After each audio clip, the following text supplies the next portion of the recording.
Hello, hello, hello. Hey man, how you doing? I have to stop smiling so hard first because now, like, you know how back here hurts real bad. When you smile, We need to I smiling way was too much. I was like, I have to calm it down just a little bit. I have to calm it down because, like, because everyone knows, after I did my interview with you on Little Black Book, like I told you in thousands and 50, I think 54,000 people to be exact, Mm, mm, that I'm a huge fan of yours. I appreciate you. I appreciate you. It means a lot. Trust me. Thank you. Thank you. So thank you so much, guys. Welcome back to The Missing Link. I am your host, Sabrina Soul. And today I have a very, very, as you well know, because I just told you, a very special guest dear to my heart. I have Kojo Ampa, because I want to say it like I said it before. Please, I like the way you said it. Hold on. Empadu. Oh, there you Kojo go. Empadu. Oh, I had to practice it, but it's a certain way he likes don't for play me with to me. sing. Don't play with So me now. You won't get I me have flirting. I have Kojo Ampadu, the Mm-hmm. digital content creator, who is AKA also known as the Little Black Book 91 on YouTube. Oh, Look at that man. introduction. Listen, I feel a little bit queasy and nervous. That's how you lot feel when you're on the other side. Good Yeah, damn. yeah. Right, I'm feeling my heart's going a little bit You calm down. nervous? I need to grab me a drink, and I don't even drink. We know you have your water very close, That's right. or your Hydrated. snacks and your milk. That's right. We know you very well. Yeah, I appreciate you. Thank you Mm-hmm. so much. Okay, so on the missing link, I don't waste any time, guys. You know that. I jump right into it because the interview is not about me. It's not about me, not even a little bit. It is about the missing link. Mm. And Kojo, my Yeah. very first question to you is, Oh, damn. who is Kojo Empadu? Oh, my days. You know what? I ask this question all the time, and when it's coming to me, I don't know. Okay, who am I? First and foremost, I'm a Christian, born again, son of God, if you want to claim it as that. That's my first identity. My second one underneath that would be um, I'm a young I'm getting old actually, by the way. But I'm a young, budding uh, individual who loves to talk about relationships. I'm a person who loves to be able to create happiness for other people. I'm a person who loves love. I'm a person also who thinks a lot. But the question is, who am I? And I think that's such a subjective question. So I'm going to say this. First and foremost, who am I? Is I'm a son to a father called Kofi, and this son here loves to be able to help other people. That's truly what I'm about. I want to make sure that other people are in a healthy position in life, whether that's relationships, whether that's finance, whether that's mentally, emotionally, spiritually. That's the kind of person I am. I'm a person that wants to always help people even if it's against my better judgment. So I'll keep it short and sweet and keep it there. Okay. Mm, Okay, so this is part B mm. to that question, just because of the what you just said Oh about Lord. who you are. Okay. Where did you get this nurturing spirit from? What Mm. made you come to the conclusion one day? Was it an epiphany? Was it something that happened to you? What led you down the path of you feeling like, you know what? I want to help people. Yeah, do you know what? I think everybody's got, a subset of character or personality traits that they are born with. And I think some people are just naturally born with more of an empathetic spirit. And I think that's me. I've always been that way. And it sounds so cliche, but I remember from probably about 4 or 5. I remember having this one thought. It's just really funny. One thought I had. It was my mum and dad were talking about something, but they were talking about doing the dishes or whatever, right? And in my head, I was like, "Mate, mum cooked. Why didn't dad wash the dishes?" That's not Mm, very fair. Why does he do that? Why didn't he wash the dishes? Mom cooks. Why didn't dad wash the dishes? And I remember that being one of my first thoughts from being that young, because I remember that thought in my head coming out as like, why do I think that way? Why am I thinking about justice? I probably should have said that's who I am as well. I love justice as well. I hate things being unfair. And so I saw that from early on. It's just part of who I am. I also think as well, like, it's what you're called to be. And when you're called to be something, you have a subset of character traits that help you get there. So for me, I think I grew up that way. I'm the firstborn as well, so I think that also helps. But I think I think I was just born with a really intuitive kind of mind, because whatever God had called me to, what He wanted me to be in the future, that was going to be needed. So I think that's where the nurturing side comes from. But honestly, my mom's really nurturing as well. I'll be honest with you, she's really, really nurturing that way. She loves to nurture and stuff. So maybe that's also a part of where I got that from.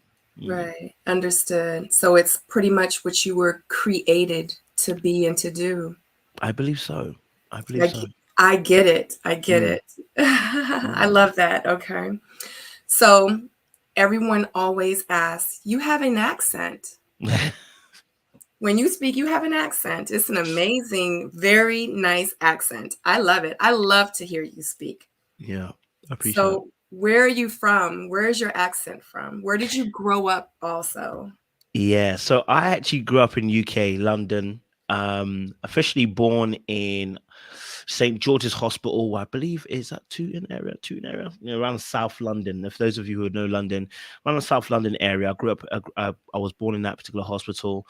Grew up in Battersea, which is like a shore. It's like a bridge across from Chelsea. Now, I'll explain why I had to say that. Because like Battersea used to be like the poor man's Chelsea. So imagine a really nice area in America and then having the bridge over the other side and basically getting the kind of where the estates and the hood is. That's what Battersea was. That's where I grew up, So I grew up there, but I schooled on the other side of the bridge in the posh area. So sometimes when I speak, you might hear these overtones of me talking a bit almost like you're kind of posh, right? Because the British have this kind of way of dealing with certain status when it comes to the way that we talk.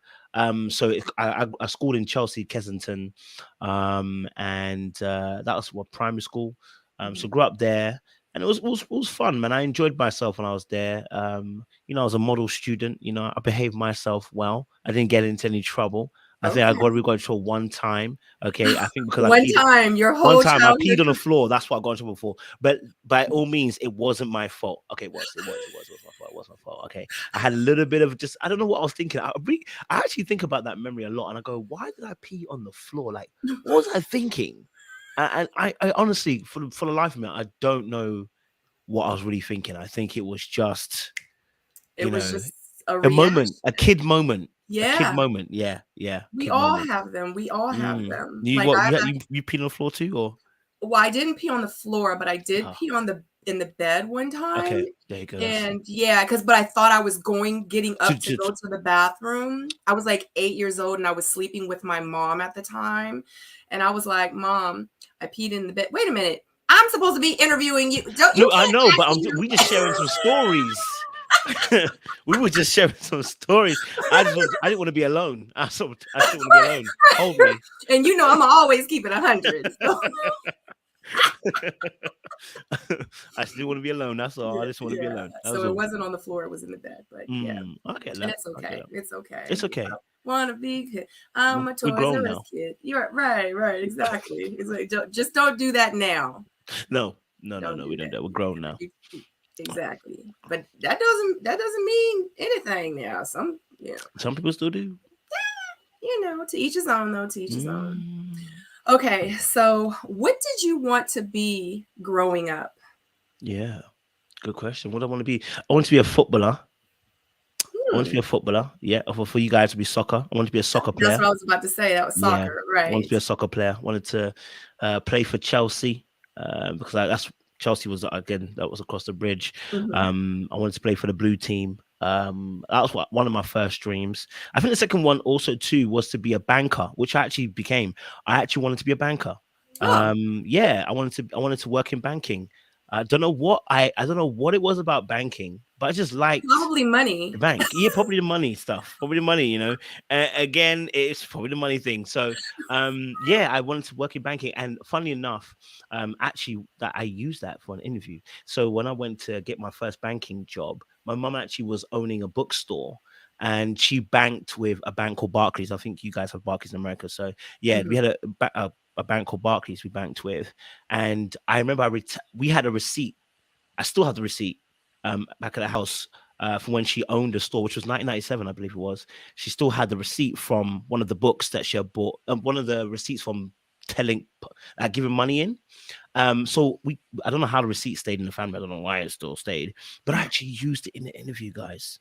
And I showed them, listen, guys, I've always wanted to bank. No, I mean, I told half a story. I mean, come on, I told half a story at the interview, but I made it sound more glamorous. Like, guys, I've always wanted to work with Barclays, and look at this receipt here. I mean, they probably thought I was crazy, but yeah. So for me, that was one of my dreams. It was to be a banker and a footballer, and probably a little bit later on, it was to be an author, which I know I'm going to end up achieving. But yeah, the banker, the footballer were the first two I wanted to be.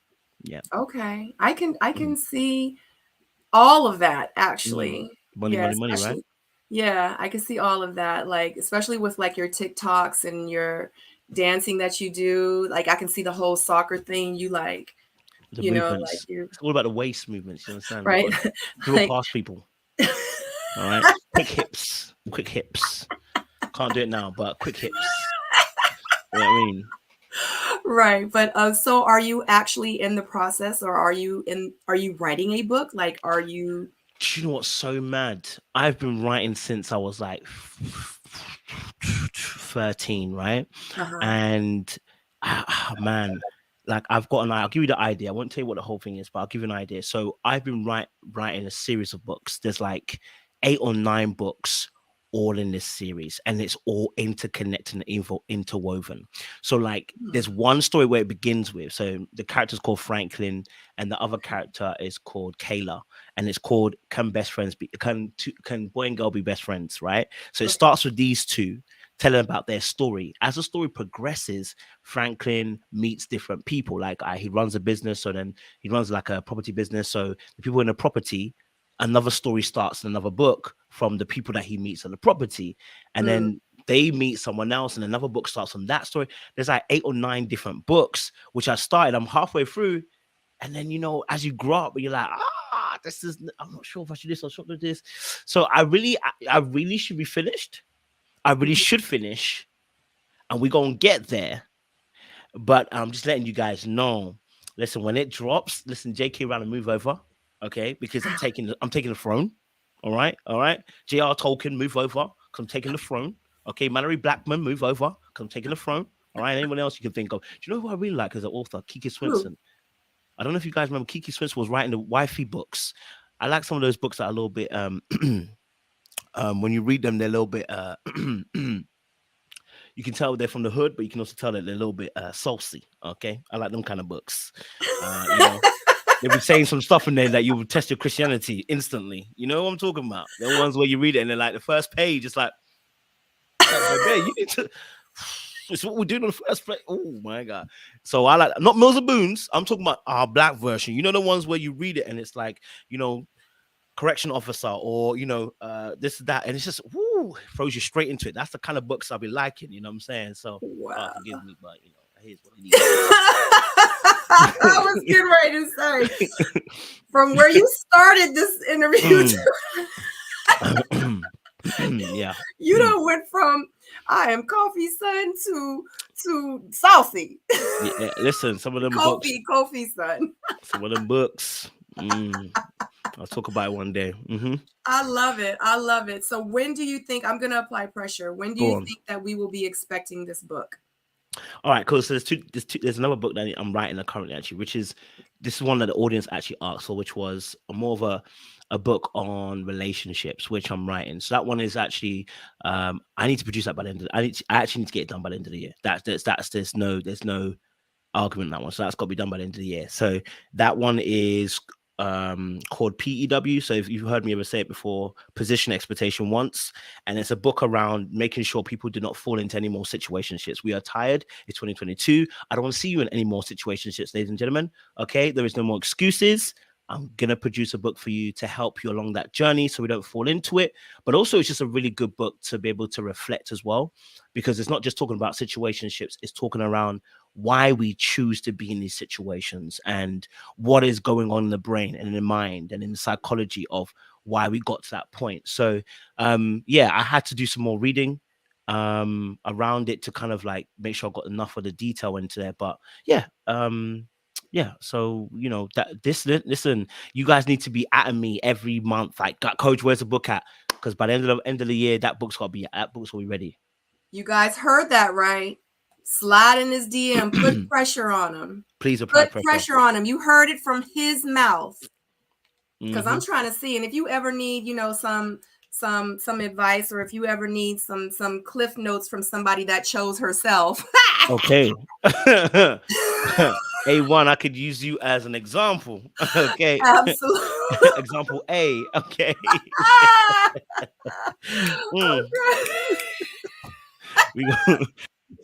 They didn't need to know who it is, but they need to know there's an example. Okay. All right. So the only reason I brought it up is because it was relevant. Okay. I got you. Don't even worry about it. Okay. All right. So how did we get from? Okay. So I don't know. That's my bad. I'll be. And I love it. I'm like, wait a minute. I'm like, where are we? I love it. Okay. So my next question to you now is, what is your job profession now? What do you do? What does KOJO AMPADU do? What is your job title? So I guess in the most simplest format, it's digital content creator, / for some people, relationship coach. So yeah, I guess I hold two titles. So the digital content creator is I spend time creating content for the digital market. So for likes of that platform we use, YouTube, Instagram, and TikTok. Currently, what I get paid through is YouTube, but you do obviously get some kind of sponsorships that will reach out to you through other platforms, sometimes Facebook, sometimes TikTok, sometimes Instagram. Yet to have anything from TikTok just yet, but I'm enjoying creating content, purely dance stuff for you guys, just to have a bit of a laugh and enjoy as well. So that's my job: digital content creator and then relationship coach. So relationship coach is because the audience forced me. Okay, guys, listen, I wasn't going there, but y'all forced me. Y'all said I could be a great relationship coach. That is what I'm doing for you right now. Okay. So yeah, relationship coach. So I get involved and I help couples, married people, divorcees, single people, dating, non-dating. And really my job isn't to tell you to be in a relationship, to be out of a relationship. My job isn't to force you to come to the light or anything. It's more or less to highlight certain patterns. So if you told me you have an issue, my solution to the issue isn't to solve the issue. It's to go back and talk about where it actually started from, and then highlight that from the past to the present, this is what you potentially could be dealing with. And then it's for you to actually do the work, because I can't force you to do anything and I can't push you to do anything. You have to want to do it yourself. So my job is really shedding light on those things. When I talk about relationship, coaching, it's more a case of let's make sure that we can highlight the issue you have, but let's talk about the root so that you can deal with that from the beginning, so that when you get to the end, you've actually done a lot of the work and it's just pruning. Because if you deal with a branch and you chop it off, you still got a root to deal with. Yeah. So yeah. Absolutely. So why did you start creating digital content? I mean, you know what it is? I like to have different thoughts as to why one person does something. First thought is, I wanted to be seen. I wanted to be heard. Okay. I had a lot to say. I wanted to be seen. I wanted to be heard. And digital platform was a great place for that. Before I started YouTube, I was actually writing a blog. It's still there. It's called Gentleman Extraordinaire. Wow. And it was all about, again, relationships, again, just kind of breaking it down. But I would write and type, and so that was my kind of way of getting out all of this that's in my head, and Right. kind of just getting it out there. And because I was kind of helping people already with relationship issues, again, it's going to sound real cliche, but it is what it is. But I was helping people relationship issues from about 11. And someone's going to ask me, what would you know about relationships at 11? Well, I'll tell you what, only 11-year-olds know what 11-year-olds are going through. I'm just going to be honest with y'all. So, you know, but it was interesting. The same way you saw me talking here you see me talking on YouTube, maybe it was less advanced then, but it was the same way I was kind of talking to my peers about relationships, because a lot of times I had a lot of women coming to me saying, this boy's doing this boy's doing that. And I've been looking at them like, yo, come on. Bad Mm. boy Paul has been doing this bad boy stuff for years, and you still can't see bad boy Paul's bad boy Paul? Babe, I need you to fix up. Okay, I need you to see it, see the Kenko coffee, smell it. Okay, I probably wouldn't say it like that. I was a bit more kinder, but Right. Right. you know, I was also doing relationship advice then, and that actually came because I believe it runs in our family. Mm-hmm. So my dad is quite similar. So I didn't hear his conversations, but I heard snippets of him also helping people in relationship issues as well. So I think I just naturally saw that I like that too. I like to help people with relationship issues. And I Mm-hmm. think it was just something that's, like I said, is inborn or inbred in one's personality as well. So Yes. yeah, it was I started because I wanted to be seen, I wanted to be heard. Mm-hmm. And I believe it was part of where I was supposed to go to next. I just didn't know where next. Yeah. Was, yeah. When did you start creating content? Like, when did you start Little Black Book 91 on YouTube? Yeah, so I started Little Black with 91 in 2015, I believe, August. Wow. Yeah, I remember that specifically because when I started it, I had a conversation with God. I'll be honest with you, I had a conversation with Jesus Christ, and I said to him, Holy Spirit, look, if I start this, I have a habit of starting things, not finishing. That was one, because I was thinking about the book at the time. You know, the books I had started writing? I was thinking about that. I was like, Lord, I start things, I don't finish. So if I start this YouTube, I got to finish. Yeah. So, I said to him, listen, if this is what you call me to do, give me the strength to start this YouTube and not stop prematurely. You know what I mean? Let me take it to its fullest capacity. That's Mm-hmm. conversation I had with God. That's conversation I had with myself, looking at the mirror and going, Jesus, I need you to answer this question right now. And from there, I said, okay, let's come up with a name. And that name, I hope I'm not stealing your question. No, Um, no, no. okay, I cool. want, because like you're making my job easy. It's Okay. like I think you told me that. No, I love it. I love it. But yeah, the name came from, actually, because a lot of people ask me why the name is. The name actually came from the fact that the Bible was black and leather, the one I had anyway. And then I love the 90s. I love the 90s. And Hmm. the men used to have a little black address book. So when you take down numbers, you scroll it down, little address book. You say, hey, I gotta call this shawty tonight. You write the number in there, and that was like my kind of thing. So, you got the talking about relationships, and then you got the Bible. And I put the book together. So we're gonna call it Little Black Book. We're just gonna call it our little black book. So the combination of two things. And then 91 came a little bit later because I think there's a film called Little Black Book, which I didn't know at the time. It's a very Uh, famous book, a famous film. I didn't really know. yes. So I started realizing people are trying to search for me, and I Yep. was thinking I had a unique name, and this film comes up.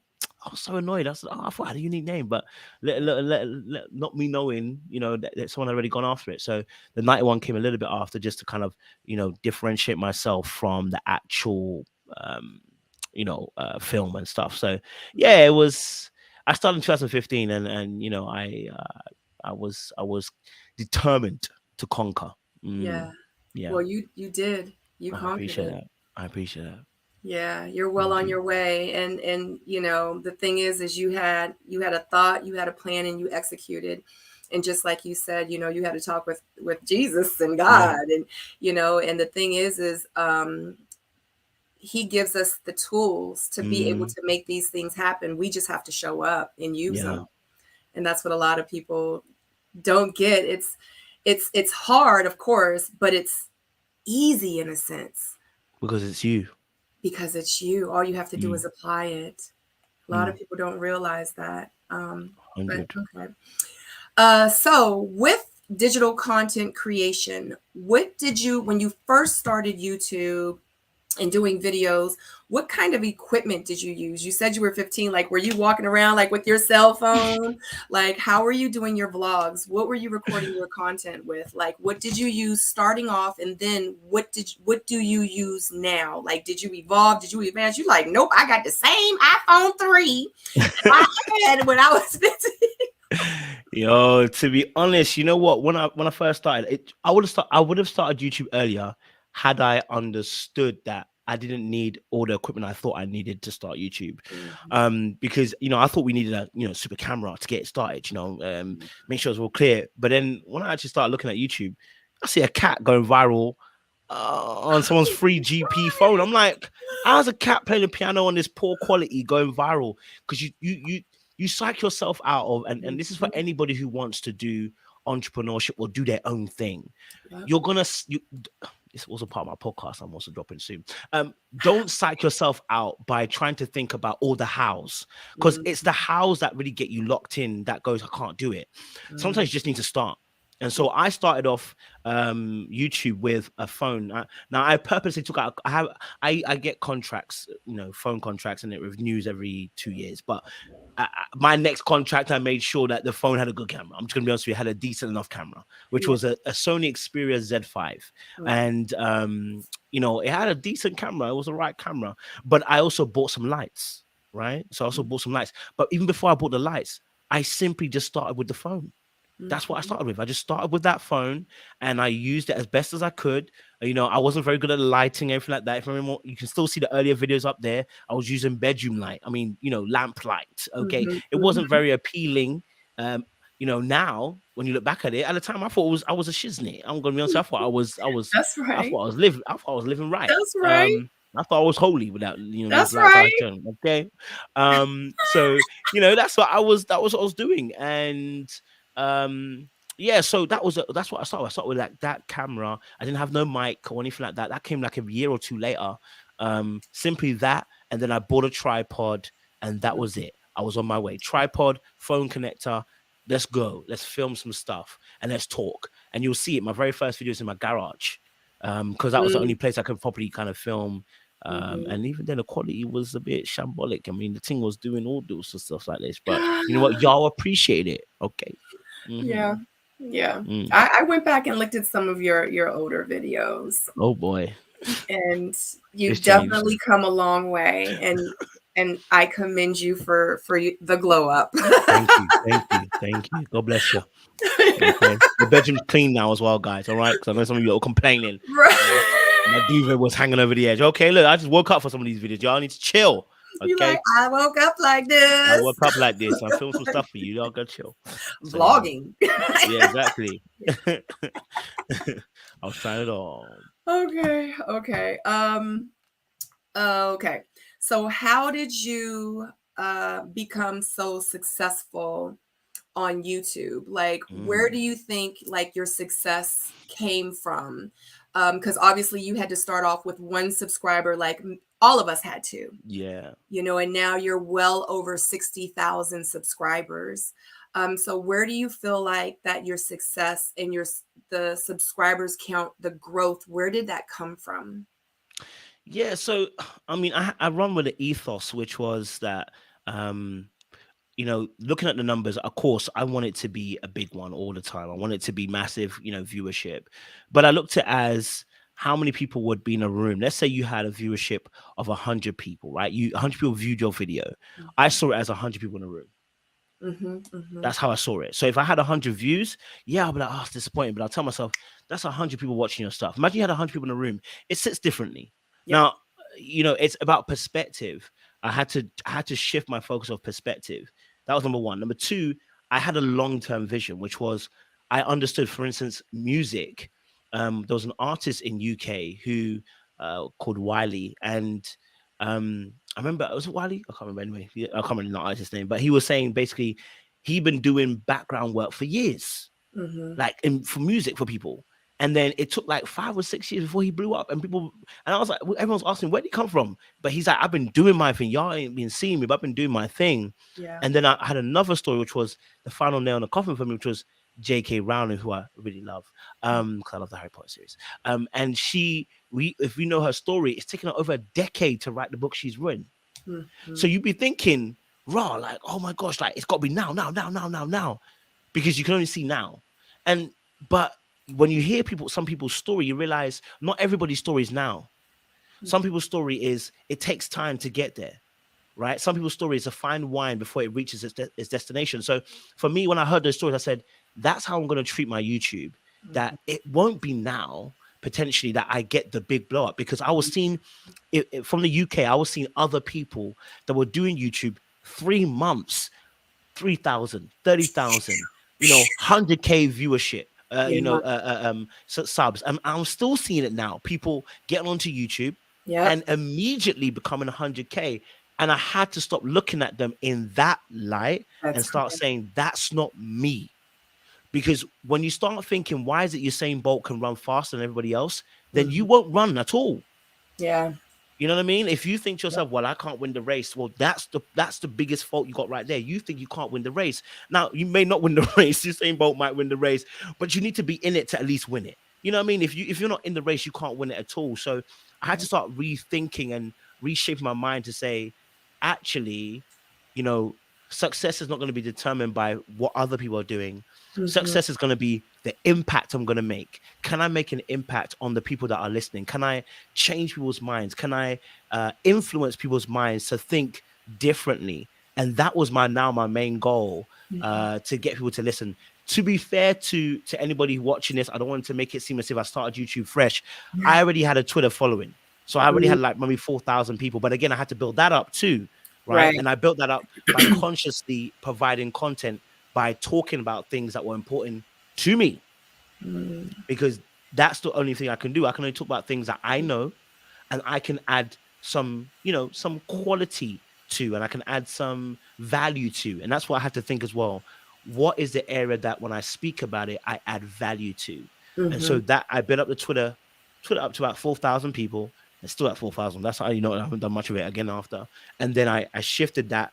I kept on, pushing the links onto Twitter, and eventually kind of transferring that onto YouTube. And then eventually one day I'm sure we'll get there, talking about how I found you guys, as well. We'll get there. We'll get there. So yeah, that's kind of mindset I had at the time. Right. Yeah. That's a great mindset to have. Yeah. Absolutely. Mm. Do you have a favorite YouTuber or influencer that you watched or watch now to get you motivated, or, Yeah, there is a YouTuber here called Patricia Bright. I think you might know about her as well, but she was the first, I think, Black woman in the UK that went to 1 million subscribers. I mean, she did something unprecedented.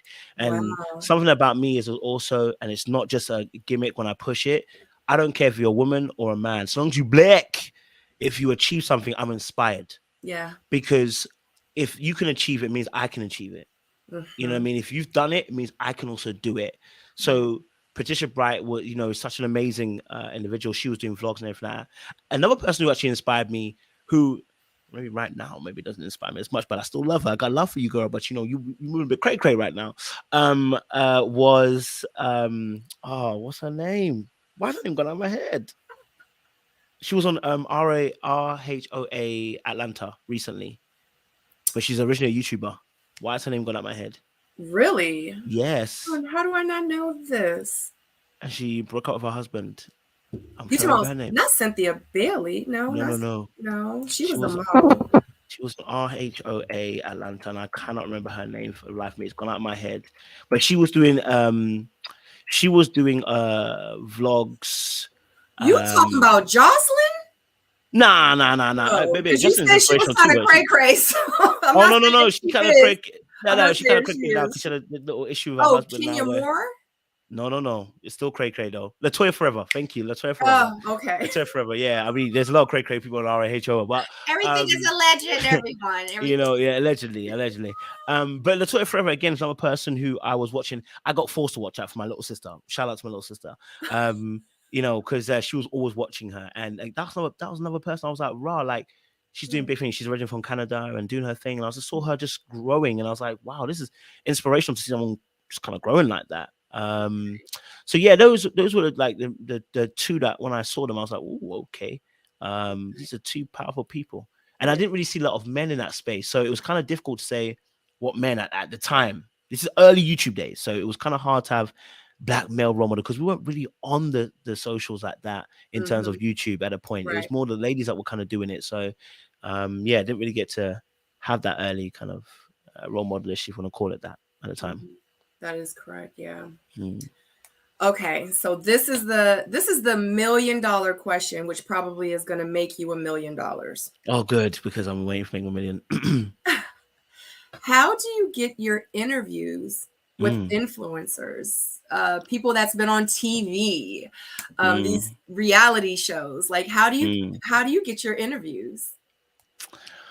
Do you know what it is? I believe, number one, that whenever I do anything, God is first and foremost. Okay, so um, I believe I was called to do what I do. Mm-hmm. That's number one. Being called to do what you're being called to a space to do what you're supposed to do means that favor will find you always. Mm-hmm. When you're in the right lane, things find you. You don't find it, it finds you.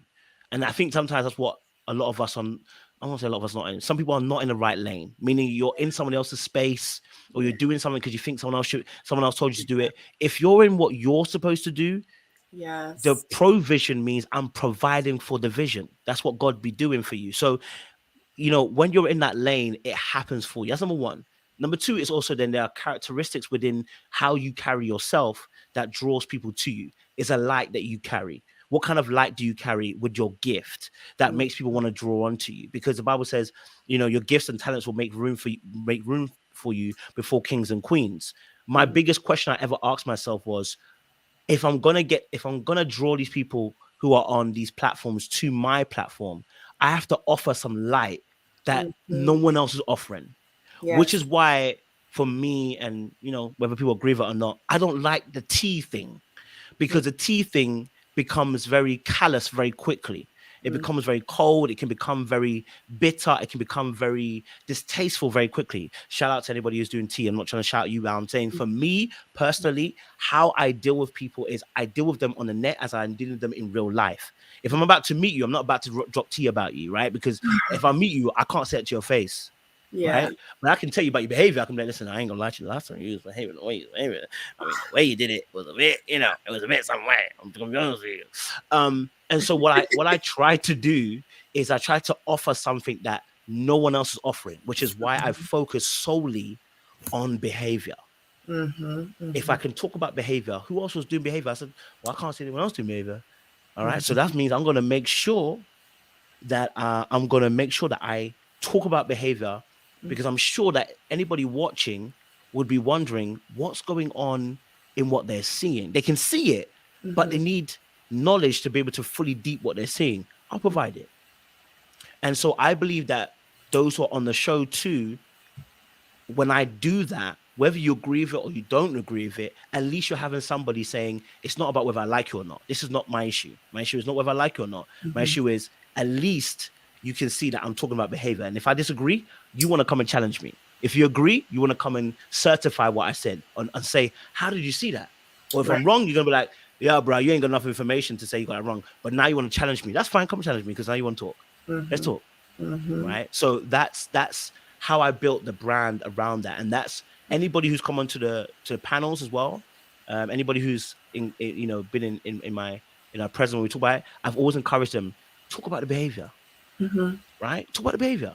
If you drop, for me, if you're around me and you're drawn to me, I'll tell you, talk about behavior, Mm-hmm. shed light on that, because people never get to have a breakdown really of our behaviors, not even me. I'm sure some people, if they see me, if they start breaking down my behavior, I'm gonna be like, damn, I'm gonna think about it too. So, Right. you know, that's what I wanted to do. I wanted to shed light in an area that I felt isn't often shed light into. And so that was what I believe is what draws people in. And it won't be everybody's cup of tea, but you surely will sip of the wisdom, I believe. So, yeah. Right. Absolutely. Mm-hmm. So, with your interviews, who was the very first like star or reality TV influencer, or who was the first person you ever interviewed and you were like, I can't believe I'm about to interview them. Like, Let I me can't tell you, believe, like, mama, I made it.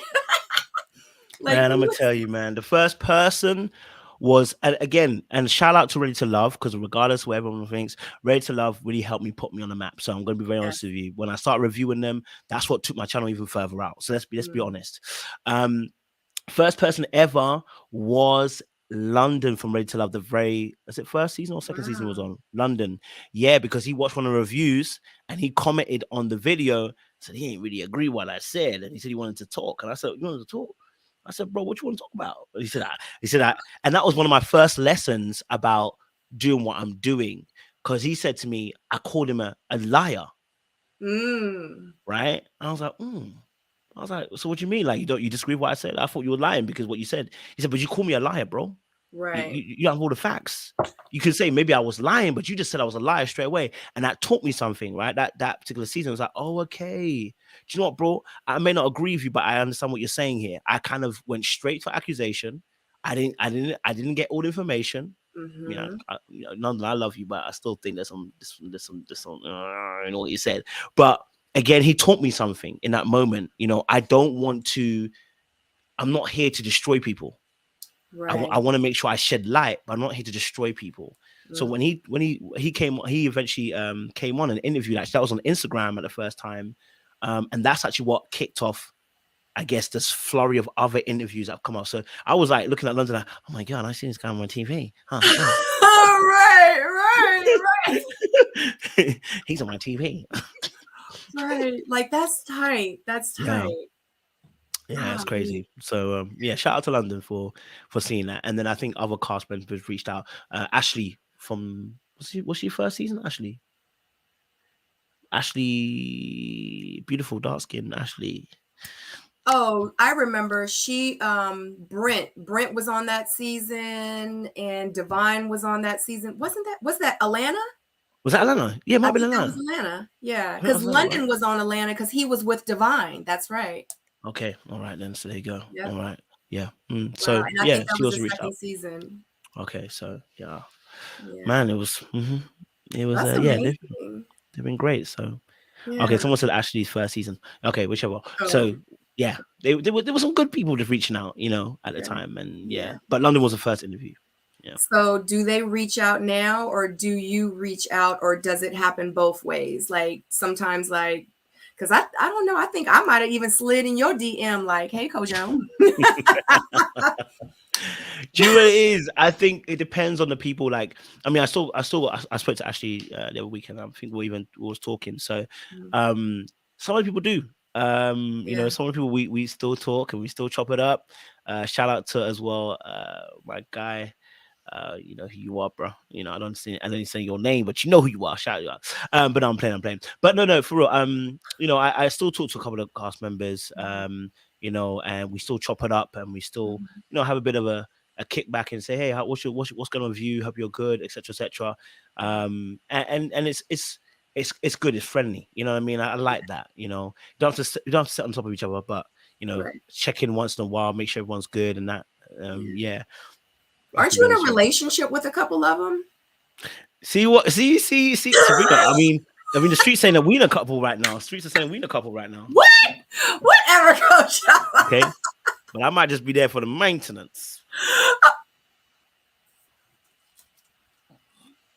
No, I'm sorry. I'm sorry. I shouldn't have done that. Hey, I appreciate you all. I'm playing. But I've stolen that word. That was such a great word. I'm just saying.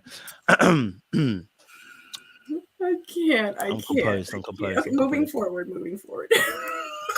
I did that. I started that, so that's my bad. Your comeback was real good. My bad. Do you make money from YouTube, Instagram, TikTok? how do you make your money? And if you do make money from your social media platforms, how much do you make? So yeah, I do get money from from YouTube. It's changed obviously over the years as the years as I've been doing YouTube for like almost 2.5 years now. So when I first started, listen, I'm gonna be honest with you, listen, was when I first started YouTube, I was on zero. And I think my first paycheck from YouTube was about 4 years in. Okay. Mm. I've still got the original Google AdSense paper upstairs. I brought that with me to Birmingham. So yeah. And so I think my first pay was about 60 something quid because you have to earn over £60 of a threshold. Now, yeah, I earn probably, it depends, roughly around about 4 to 8K. It depends on what I've done in a month, right? Depends on what I've done in a Mm. month, right? So I'll be honest with you, I like to keep it open. I think January and February we earned 8,000, and I think March we earned 6. So yeah, someone said don't say that number. I don't really mind. Look, it's not a big deal. I think it's good to be open and transparent. You can make a lot of money from YouTube if that's what you're called to do. Go ahead and do it. Do you know what I mean? So Right? you made $8,000 in the month of January I from mean, YouTube.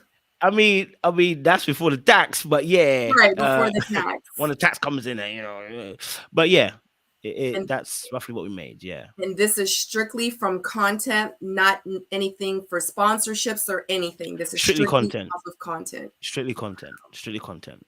Yeah. Wow. Do you make money from Instagram? No, not yet. I Mm. don't. I haven't made any money from Instagram. No, What about TikTok? no either. Hmm. Although I've signed up to a thing where you can now start earning money for videos. So yeah, I'm trying to see if I can get that going. Do you know what I mean? Yeah. Yeah. Mm. Yeah, definitely check into it because you do have a following on TikTok and your numbers are rising. And I'm gonna keep it 100, Kojo, just to let you know if you don't know. You can start getting badges from Instagram when you go lives and stuff like that. And I think in Oh, order to start making money off of Instagram, you have to have 10,000 subscribers or more. And I oh, think you're there because I'm there now. yeah, I do my homework. So you are over 10,000 now. So you might want to check into that. So you definitely have to go and just fill out all the information and whatnot. FYI. Let's start making that money on Insta, guys. I'm going live.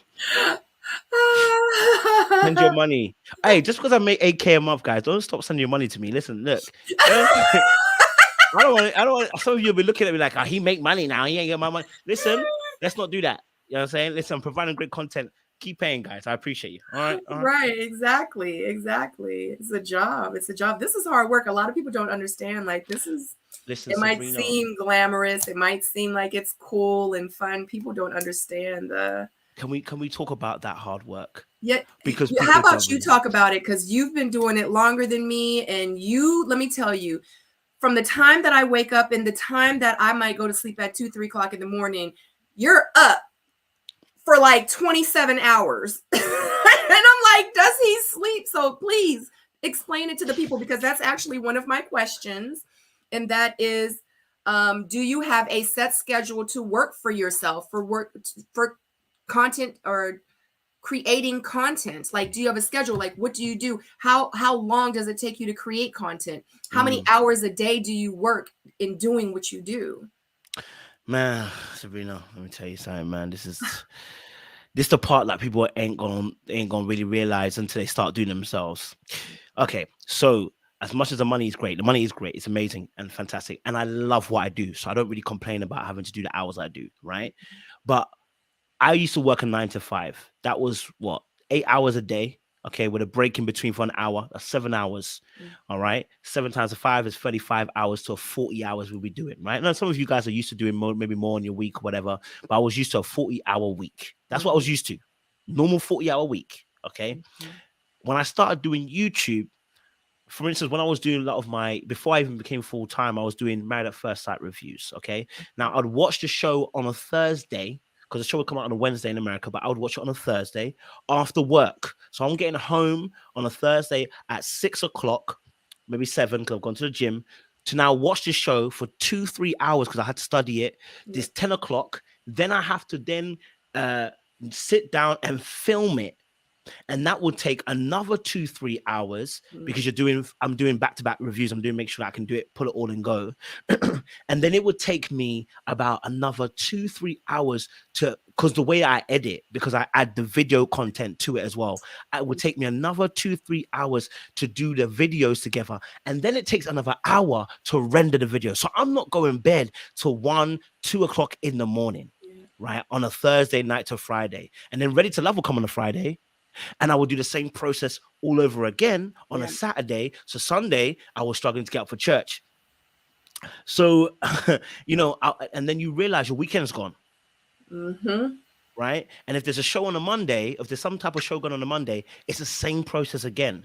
So that was before I came full time. Then full time, when I got full time, I thought to myself, I'm gonna have more time on my hands. I'm gonna kill it. And I mean, it did help.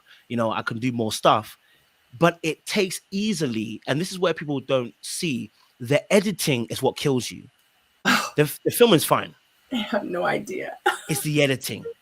Because you have to rewatch it, because just in case you might have said something funky, just in case you might have, said something that was completely false, and you're looking back and like, what was I saying at the time? You've got to rewatch it. So if you film something for 20-30 minutes, it's at least 20-30 minutes to watch it back over again, plus something, because you have to kind of like stop, edit. That now becomes an hour, 2. So where you think it's like, oh, they're just putting out, that is the effort you put in. And, so for me, it was all about making sure that, it may be tiresome, but I want to make sure that this is part of my brand. So when I put out content, y'all know you're going to get some videos, get some editing in there. You're going to see what the clip I'm talking about. If it kills me, it kills me, but I got to do it because that's what my brand is. I want to be able to put that out there. So yeah, that process, editing, Sabrina, tell them, please. It's hard, guys. It's hard. It's so crazy because when I put a 30-minute video out, come on now, from start to filming, filming it from start to literally hitting send and it's uploading on YouTube, it's probably about altogether about 4.5, at least 5 hours. And that's for a 30-minute video. Come on. And that's the minimum. Come on. That's the minimum. So, and yeah, and that those 5 hours don't have nothing to do with other content that you're trying to do and create and posts you're trying to make and laundry and dishes and full-time mom, right? Being a son, a dad, a daughter, you know what I mean? It's a lot. It's a lot, and I don't think people really understand. And I'm glad that you kind of put it out there, because it is, when people see what we do, it looks cool. That was one of the reasons why I wanted to start, to be honest with you. I was like, that just looks so cool. Like, you get to walk around and carry a camera all day. Trust me. You be thinking you're winning till you got to edit. Oh my God. And that's the killer. And the thing is let me tell you, if you find someone to edit these videos, you're going to pay a good chunk of change. Oh, baby. You're going to pay like a good chunk of change. And honestly, if you're just starting out, you don't want to spend money because you're not making any money. You're not making any. So 100%.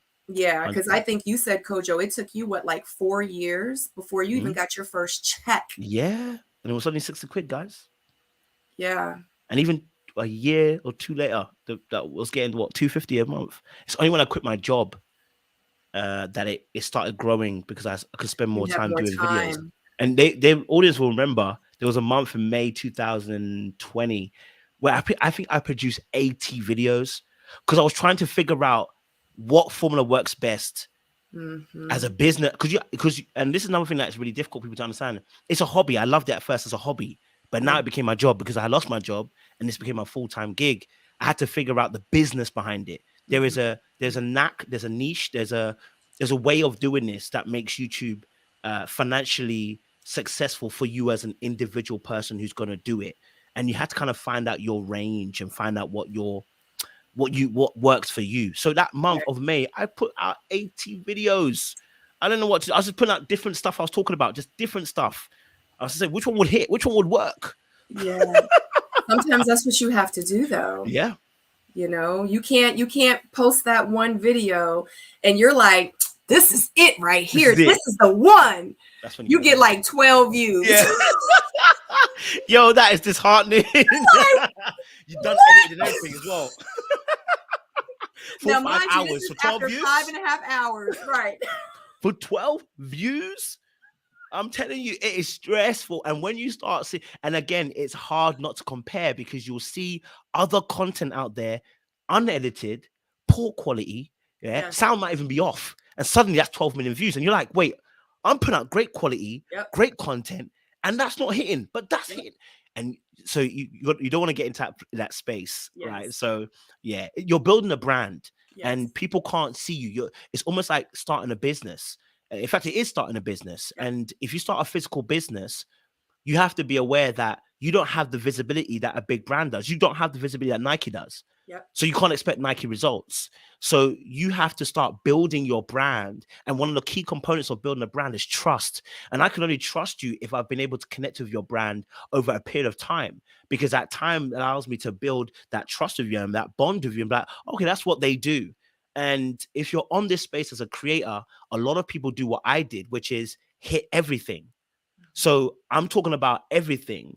But the problem is, as I'm talking about everything, I'm quite dispersed and shotgun. And that works for very few people. There are specific people that can talk about everything that's going on in the world, and it works for them, like a news bank. And there's others of most of us who need to be very specific and targeted and focused in your approach in terms of what you are trying to offer an audience.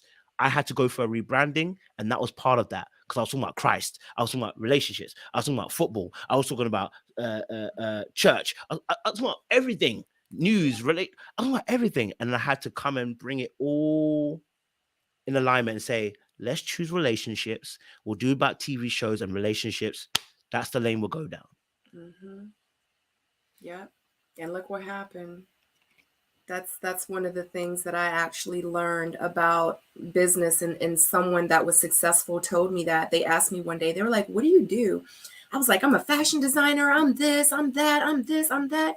They were like, well, what do you really want to do? I was like, well, I love all of them. She said, you'll never succeed, you'll never be successful. She said, you're giving 30% over here, 50% over there, 25% over there, 10% over there. She said, how are you? She says, you need 100% in one craft, in one area. Yeah. And she says, and once you've mastered that, then branch off and take it to the next level. And it stuck with me. And that was almost 20 years ago. And that always stuck with me, what she said to me. And yeah, and she's right. And you're absolutely right about that. I agree. I hear that. Okay, so what? Okay, so I know you're on TikTok. I know you're on Instagram. I follow you everywhere. As a digital content creator, how often do you post, and how often should you post to have the success that you have? Like, how often do you post, or do you even know, or do you just kind of just do it, on a whim, or do you have like a schedule? Like, you got your calendar book, you're like, Monday, Wednesdays, and Fridays, I'm going to do this. Tuesdays and Thursdays, I'm going to do this. Like, how do you do that? Yeah, so I have a schedule now, because I was working in wealth management before this, in banking, and that was really important to develop a schedule. So it actually helped me start on YouTube. Sometimes, the job that you're in, ladies and gentlemen, don't quit it too soon. There's lessons to learn. So I learned that lesson before I went into YouTube, in terms of scheduling, but I didn't really implement that maybe until maybe 6 months later, because I didn't know how to kind of schedule my time, because I was just trying to float. You know what I mean? I was just trying to float. But now I actually have a schedule, so I know, and obviously because certain shows are aired on certain times, you guys know Thursdays and Fridays what they're really about. So yeah, I have a schedule. I've got a kind of like schedule that I had similarly to how I had to work and stuff. The truth of the matter is, sometimes I'm really awful at following the schedule. All right, in terms of giving myself a good break, and so it can become very difficult sometimes. But yeah, I have a schedule that allows me to make sure, okay, I'm creating content at this time for I'm creating content at this time for YouTube. I have a schedule saying, okay, I'm creating content for TikTok at this time, because when I go to the gym, I kill two birds, one stone. That's why y'all see so many videos at the gym. I'm killing two birds, one stone. I'm saying at this time, when I go gym, I'm a gym for an hour and a half, and I'm gonna do an hour and a half of content creating on TikToks. I'm gonna hit it all out. Right. So if you see me in the gym and you don't think I'm not working out, yeah, but you think I'm not doing several days. I'm doing one day, knocking out loads of videos, then putting it on day by day. So that's my kind of schedule. In terms of frequency, again, the favor on some people's lives, I don't want to be too specific, right? But someone might say post every day, right? So for on TikTok, it is post every day. I'll be honest with you. If you need to be posting pretty much every day on TikTok, okay, all right, yeah, you need to be. For those who are normal and don't have a following elsewhere, because what people don't see is that where I'm starting from, where you're starting from, where other people are starting from, it's not the same base. Some people have a Snapchat already with loads of followers, and all they've done is transfer those followers onto TikTok. So what you're seeing is somebody going like that. They're not going like that. They have already a base. Similar enough to YouTube at the same time it happens as well. So yes, TikTok is a day. In fact, some people even encourage 3 or 4 posts a day. Yeah. But the same principle remains. Remain focused. That is the key thing. Remain focused. It's not about posting every little thing. Choose a niche, nail it down, post every day. That's TikTok. Instagram, again, is similar enough. It can be a post a day. But again, with Instagram, I think the key thing with Instagram, what I've noticed as well, especially, is quality posts. So it's slightly different from TikTok. TikTok is like, just put on something funny, entertaining, people are going to love it. With Instagram, it's less about the entertainment part. It's more about the visual. It's the quality. People are buying the quality. So if your content and your quality are great, people are going to really buy into it. Right. I mean, the explore pages, whatever you're there for, you're going to see content. You're going to ask yourself, what do you gravitate towards and why? Because that's the answer to your actual problem and solution as to why maybe you're not growing on that platform. You're not doing what you are looking for. You go on a platform and you see great content and you stop. Why? Because it's great content. There's something about it. So yeah, with Instagram, it's definitely quality. I would say quality in a, let's say, 2-3 day burst. I think if you can do that consistently, you're good, because I think what people like to see that kind of growth and see that. But again, it depends what you choose. Posts, reels, if you're on reels, you drop a little something, but yeah, that's for that. But YouTube, you've got to choose a frequency on YouTube. Yeah. Whether it's every week, every month, every day, you've got to choose a frequency, and it has to stick. You can't faff around with YouTube. You can faff around with the rest of them, but YouTube will spit you out. And what I mean by that is because what you're gonna find, and it's also psychological for you as well, right? You might put out a video and it might get 1,000 views. Get excited. You put another video, get 12. And you start asking the question, what happened? Well, you won't know what happened. You only put out 2 videos. You physically can't work it out, right? So you've got to choose a frequency, because people are tuning into YouTube like they're tuning into a TV show. They're clicking on your channel and going, that's why it's called a channel. It's called a program, right? Every week I know I'm going to get Sabrina, so I'm going to click on her page. Or every day I'm going to click on her page because I know she releases daily content. Or I can choose someone who's going to choose every month, and I know every month they're going to drop a video. Yep. Whatever you choose, it just got to be consistent, because we're tuning into your channel and your program. Let me know when it is. I mean, it helps have a banner as well, but do what you said you're going to do. Do you know what I mean?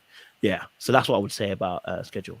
Yeah, absolutely. Because one thing about YouTube is if you're not consistent, they're real funny about algorithms. If you're consistent for like 6 months and you fall off for like a month, those 6 months was for nothing. For nothing. You got to start all over. Right. And it might even take you longer. Like for some reason, the algorithms will be like, "Oh, you back? Well, you got to wait in line now, homie." Like for some reason. So just be consistent, guys. Trust me. We trust Be you. consistent. What do you like most about your job? Freedom, Yeah. freedom. And do you know what? It's something that I love about the job, which I thought I would hate, is the tension and the stress that comes from knowing that my daily bread is made from this particular platform. I hate it, but I love it because it Right. means I can also earn as much as I need to earn if I want to. And Yeah. if I don't put the work in, I know it's my fault, my responsibility. You know Mhm. what I mean? If I don't put the work in, I don't eat. Right. So that tension, I knew I knew of that about myself, that that's not good English, but I knew about myself was that I like working under pressure. Yeah. Right. I like the pressure. But when I was in a job phase, when I was 9 to 5, I hated things like sales. I hate any kind of job where you have pressure. Mhm. I wanted that safety. But with YouTube and digital content creating, working with sponsors and stuff like that, the pressure I love is the fact that the only pressure I can feel is it's my content. The Right. only pressure is my standard. I got to make sure it's great to my standard. If I know that's my best, all right, it's my best. If you don't like it, I couldn't. That was my best. I gave you my best. So for me, that pressure is really is a beautiful thing, as well as sometimes a little bit scary. But I love that pressure. I thrive underneath it. And I think also the freedom, because when I was working in a job, there was a restriction always. I'm a bit of a maverick. I'm a bit eccentric. I do Mhm. press ups at work. People don't understand why. It's because I've got the energy just flowing, and I want to do something. And it's like people think you're maybe showing off or being too much, and it's not. There's just so much tension in your body. There's so much stuff because you want to do more. Your Mhm. job says you can only do so much because Right. the energy you're giving out here, that's not professional. That's not the work ethic. This is not what we have as our rules and our community and how we work it. So you are always feeling restricted as somebody who's a true creator. If that's really your thing, like you want to do creative, when you feel like you're being boxed in. Mhm. So it's not for everybody, but when you're being boxed in. And I felt that for a long time, that I was always being boxed in. I remember one time when I was working in a bank, I used to leave post-it notes everywhere of notes of relationships. So when I get an idea about relationships, I write down a post-it note.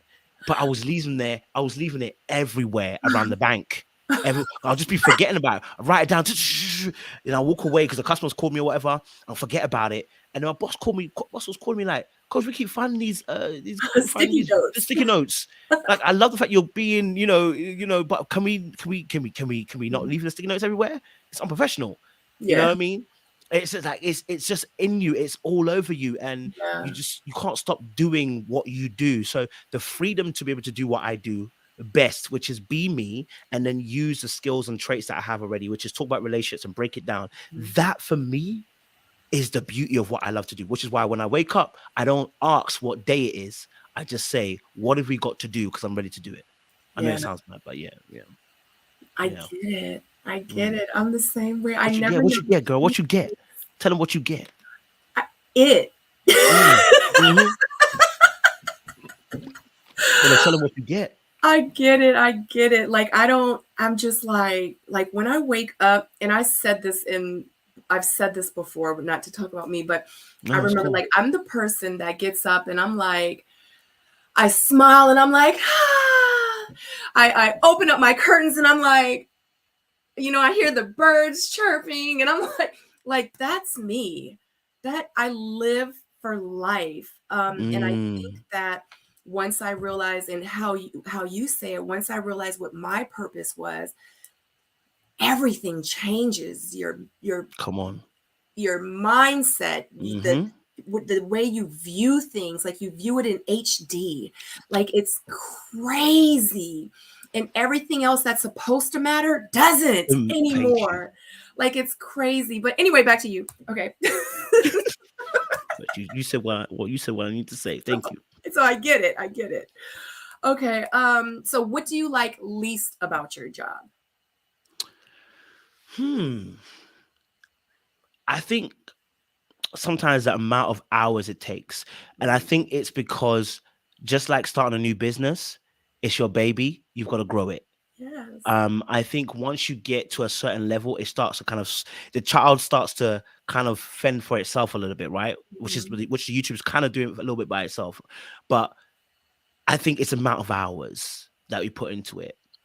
I love it, so I don't mind the hours. But that part of it, I'm like, it's a lot of hours we put in. Like, we, spending time editing, doing this, doing that, and it can be a lot. It can be consuming. That's one of the things. I think the second thing for me, which is going to sound so weird, and people maybe understand, maybe they won't understand this. I don't have it as much now, but one of the things I struggled with was being able to align my faith with the creativity aspect, because I always found myself trying to choose one or the other. So if I'm hot in my faith, I was like, I couldn't really be creative.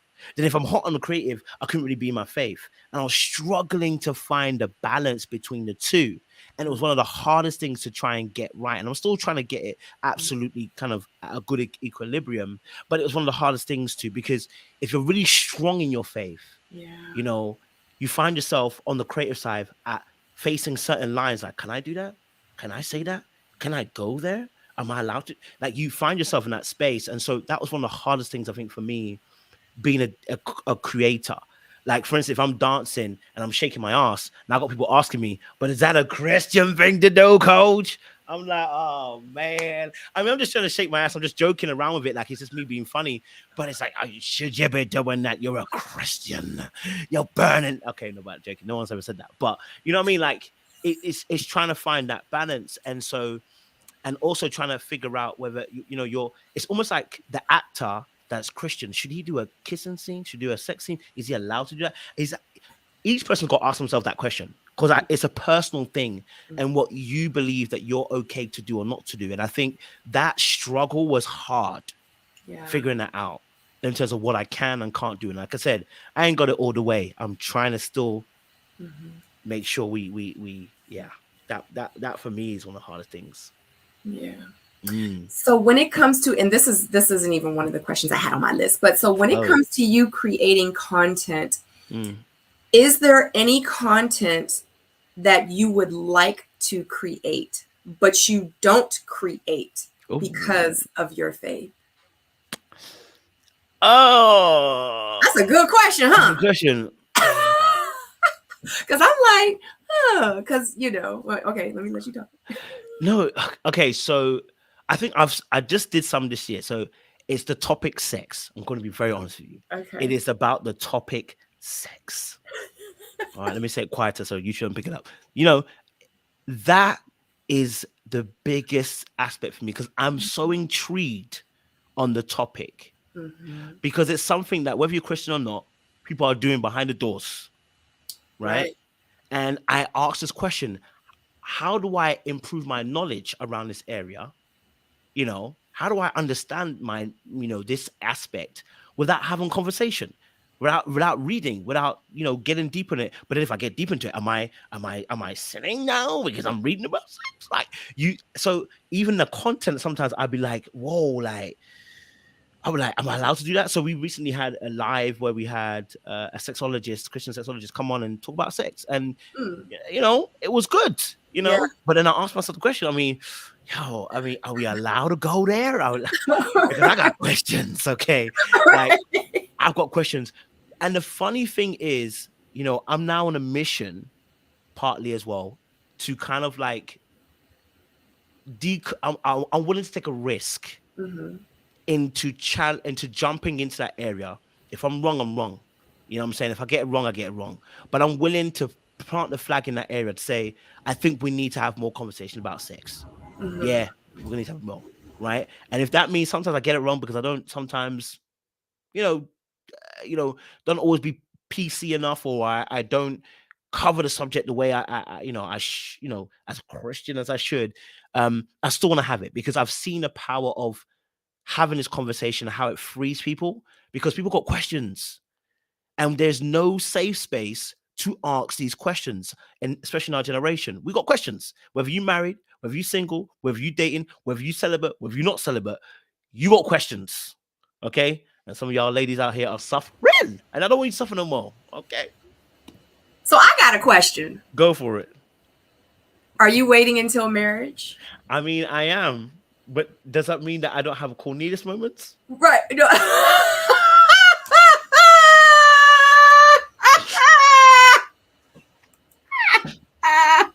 I'm so sorry. I shouldn't do that. I'm not like that, guys. I've changed my ways. I've changed my ways. Moving on. I've changed my ways, guys. I've changed my ways. I'm not like that. I just choked on my spit a little bit. I've changed my ways, guys. I'm not that. Cornelius, I love you, bro. Don't shoot me. It's for banter only. Okay. What would you tell anyone who is interested in becoming a digital content creator? Yeah, man. This is a really good question as well, because this is something that I learned as well. The key thing that I would tell anybody is, why are you doing it? Because you really need to know why you decided to take this on, right?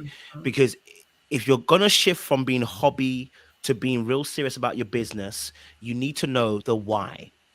If you don't have a why, sit down, figure it out, because we're all buying into whys, right? Why I like this person. You figure, people do this instinctively. They choose someone because they offer something to them, right? And so that why is what's going to keep you on the road. Because my mission and purpose is to really make sure that everybody has healthy relationships. I want to help people have healthy relationships. I want to help people have more discourse around issues around relationships, to have a healthier relationships.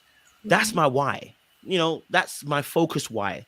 I will always do that in every video. I'll try to make sure, let's have the discourse. Let's talk about something. Let's highlight this. Let's bring in information in this area so that you have a healthier understanding of relationships. That's my why. It never stops. That's what keeps churning, right? So every person should have a why. Number two, I would say as well, success is not over. It does not come overnight for everybody. It may be for you, and that's brilliant if it does. Thank God. We praise the Holy Jesus if you get it. But a lot of us will not have that overnight success. So you may need to put in work. Yeah. You shouldn't be afraid of the work. All right. The hard slog and the hard nights are so you can tell a great story at the very end. It's gonna be a hell of a boring story if you said, I put one video out and it became 1 million views on the first hit, and now I put any video out and it becomes 1 million. Because you ain't teach nothing to nobody. Right? So the hard slogs, the struggles, the failures, they make the greatest stories, right? Because we all need that, valley and peak and trough. So, I would say to anybody who's going to be digital content creating, make sure you're able to do the why. Make sure you're also able to, enjoy the process, go through those ups and downs. And then the third thing I would also say is, that what separates you from everybody else? We talk about, everybody knows this common word, USP, USP, USP. But honestly, on the truest level, what separates you from everybody else? And that is your unique selling point. What are you selling that's different to somebody else, right? I think I just saw on the Instagram Spiritual Word, a Black lady had created travel bed sheets. And I said to me, wait a minute. So nobody has thought to create disposable bed sheets for travel. Yeah, none of us thought of it, right? You probably did. You're probably sitting at home saying, I thought of it. You're right, you did. Because you didn't do it, someone else did it. Right? So I'm telling you right now, if you got an idea, stop asking how and just start putting it into place. It will start to come together. You just need to start. It's almost like a snowball started going along. So yeah, don't be afraid to fail. And my last thing is this: don't be afraid to fail, because I got on a plane from South Africa coming back, and I started looking at the plane. I said to myself, do you know that 2 brothers decided in their madness to throw themselves off a hill with paper wings, wanting to fly? And now we are in a position where we have an aeroplane. I just need, look, it's gone from there to there, but somebody had to be mad enough to say, I'm going to do it. Yeah. So are you going to be mad enough to say, I'm going to do it? If you are, then go for it. If you're not, sit at home, leave it alone. 9 to 5 entrepreneurship. We need people in both areas. Okay. Not everyone has to be an entrepreneur. Not everyone has to be a digital content creator. Not everyone has to be an athlete. Know your space. Yeah. Absolutely. I love that answer. Such a great answer. Are you working on any projects right now? And if yes, would you like to share? I am. I'm working on like I said, that's what I was some of the stuff I've been telling you I've been putting into a podcast because I wanted to make sure it's a different space for helping digital creators who want to go into that particular area. And so I'm working on a podcast, Dare to Dream. I've recorded a few episodes already, so I'm actually putting the work in. This one I'm not stalling. So I've put in a few episodes already in. I haven't released it yet because I want to do a few episodes along the way, get that kicking, and then give you guys a series. Then we get it going. All right. So I want you to watch out for that. And then I got a second podcast. You guys might have seen it on my Insta. I've talked about it. It's called F Boy Podcast. And I've called it that because I want to tell you guys a little bit about what F boys do and also explain a little bit about my journey, because I was an emotional F boy. There are different types of F boys out there. Yes. Okay. Ladies and gentlemen, there are different F boys out there. They're not just one type. So I want to be able to kind of tell you a bit my thought process and just break it down, articulate why F boys do what they do and what kind of mindset they have. So I've also started recording a few of those episodes as well. So we're gonna be releasing that in the middle of the year. So you probably get that in August time. No, maybe even a little bit earlier, July even, because we already recorded a few of the episodes in the series already. So look out for that, guys. It's gonna be interesting. And if you've obviously, ladies and gentlemen, if you've been an F boy as well, F girl, you should contact me because it'd be good to hear some female stories.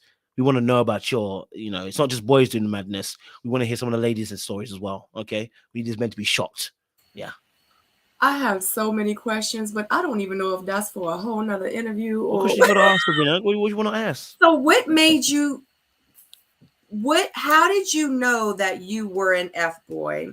Yeah. What made you an F boy? When did you stop becoming or being an F boy? And why did you stop being an F boy? I think I became an F boy after the first I think after the first girlfriend, when she told me something, she said, look, she went out. It's one because I was a real naive kid, do you know what I mean, in terms of love and that.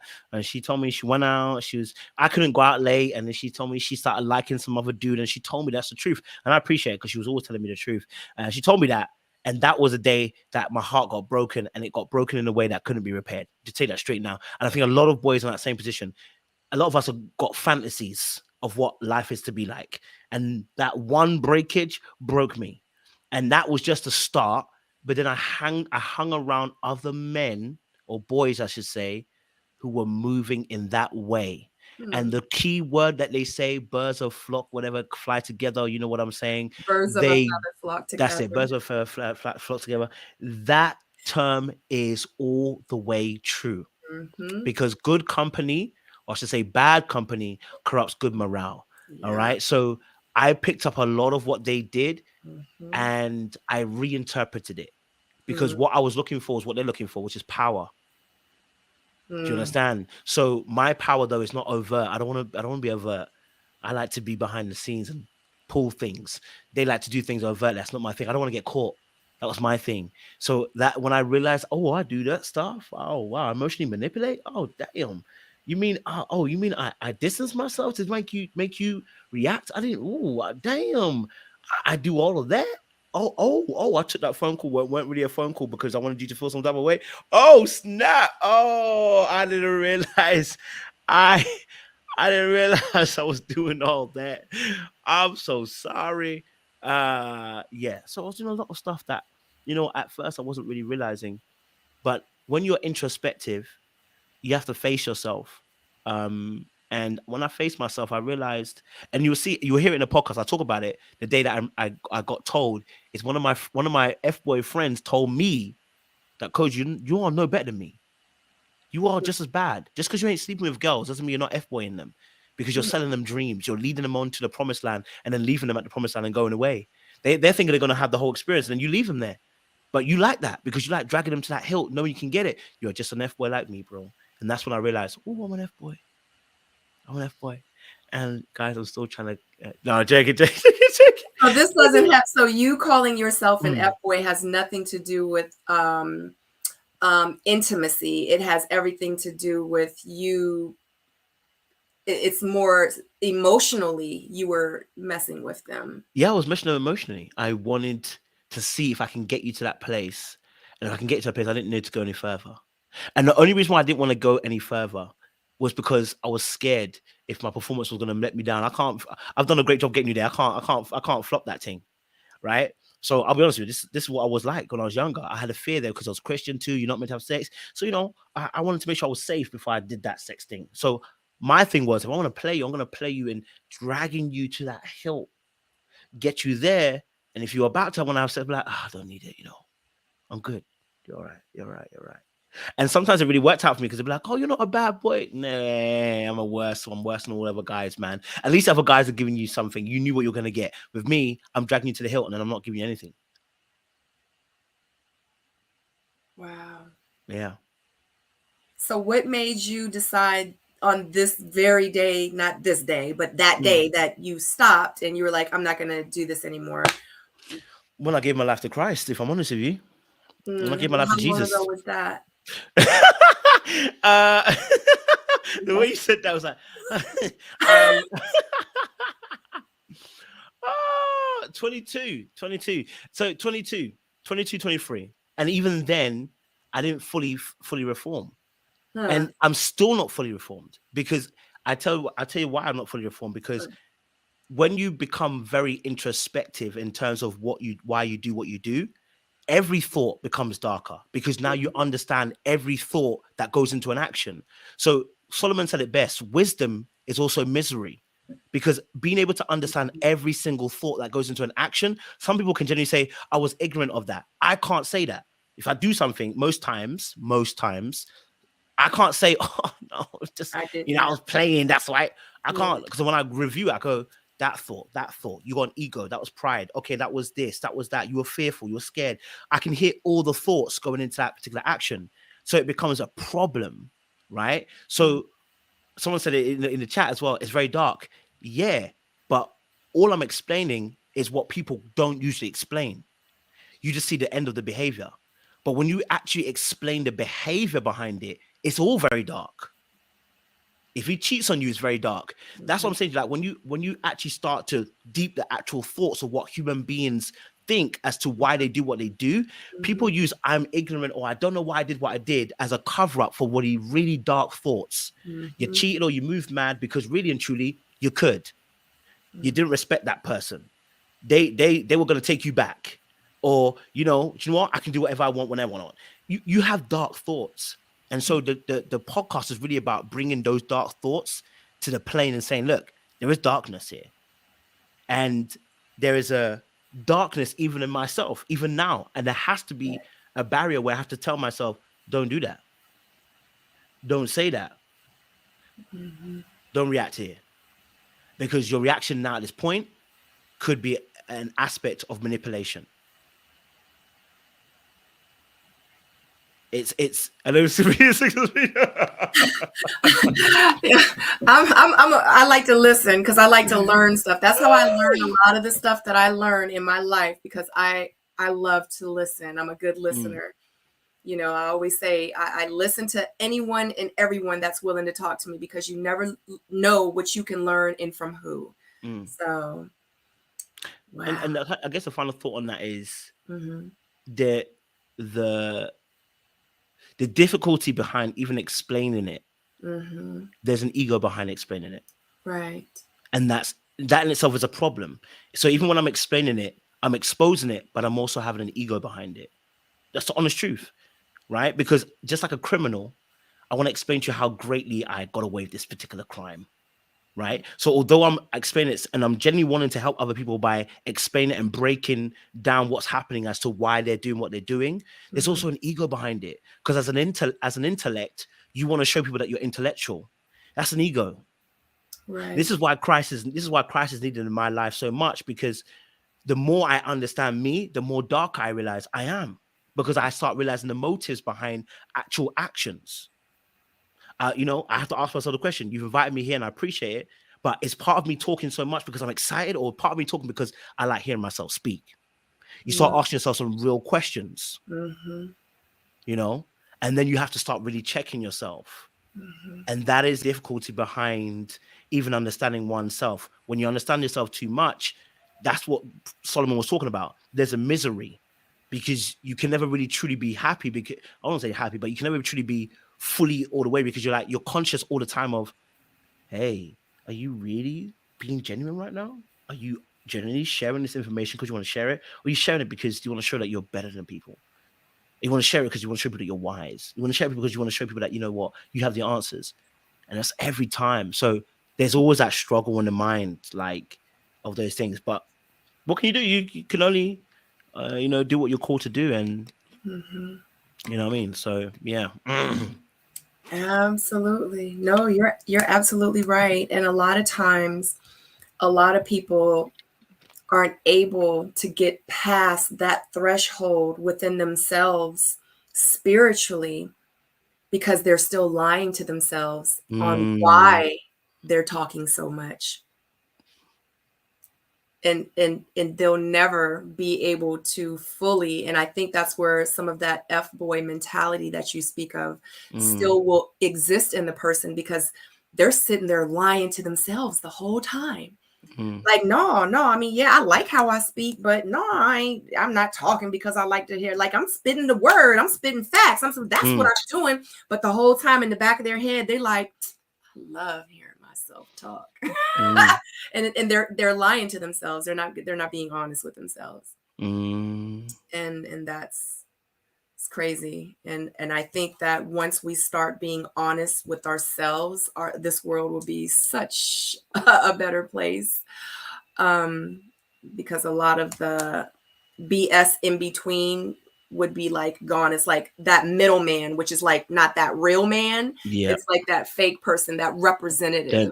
Yeah. It would be, they would be all gone if that was the case. But anyway, honey, this has been, I don't even want it to end. I don't want it to Me end. neither, boy. I'm I just getting love, started. you said it's just getting started. Come on, well, what you got? Give it to me. I'm ready. Look, I'm listening. I'm all ears, and I think everyone else is too. No, but okay, so because we're talking about the podcast, and I want I'm going to be inviting some other men to also come and share their thoughts. Um, but it's a profound thing because I think once I started just kind of writing it down in terms of notes and stuff like that, I found some interesting thoughts that were lying there, right? In terms of that, for men, the search for power is often what leads us to disarming other people's power. And I mean that by saying we choose people who seemingly society will disadvantage and we take their power from them. And so the F-boy is doing what, unfortunately, what white people did to black people, okay, and still doing to black people, okay, right? The man is doing what the white man has done to black men or black women, right, to the black race. It's the exact same concept. It's stripping somebody of power. Because the attainment, the privilege, the right that you may feel you have, a lot of people don't realize they sit on that edge. A lot of us men, boys don't realize that because we're not aware that we're in privilege. We know we have it, but we're not really conscious of it. We grew up in privilege. And so we just think it's our right, to move mad and to maybe cheat on this girl or treat this girl badly or do dirt to this girl. Because really and truly, how a lot of us men look at women is how white people look at black people. We will actually say the audacity if a woman cheats on us, the audacity of a black man tries to outdo a white person. Right. It's the same concept. So I started seeing a lot of similar concepts between the male privilege and the racial privilege that we see in our societies. It's the exact same thing. And once you start seeing that, you also then start seeing the difficulties trying to remove men from that privilege. Because it's very hard, and this is maybe another conversation, maybe another day, why I was talking about the Will Smith situation, the way I was talking about it, because it's about being able to decenter men from the conversation and take them out. Because like sometimes what happens is, like white people will do, they will center themselves in the conversation. The Will Smith and Chris Rock thing became suddenly white folk had everything to say about it. Bro, you still got people you got to sort out. You still got people you got to sort out. You better deal with your people first before you start coming onto here and start making racial tropes. But they didn't take them long before they start making racial tropes. Certain comments that you could see were laced in that little rice or something that they got, right? Because they're so used to having power over us and telling us what is good and what is bad. And the same with us as men, we're used to, because of the way we've grown up in, saying what is good and what is bad. So for women, when we're dealing with women, we often deal with you in a place of privilege. That's how we deal with you, because that's how we're born into.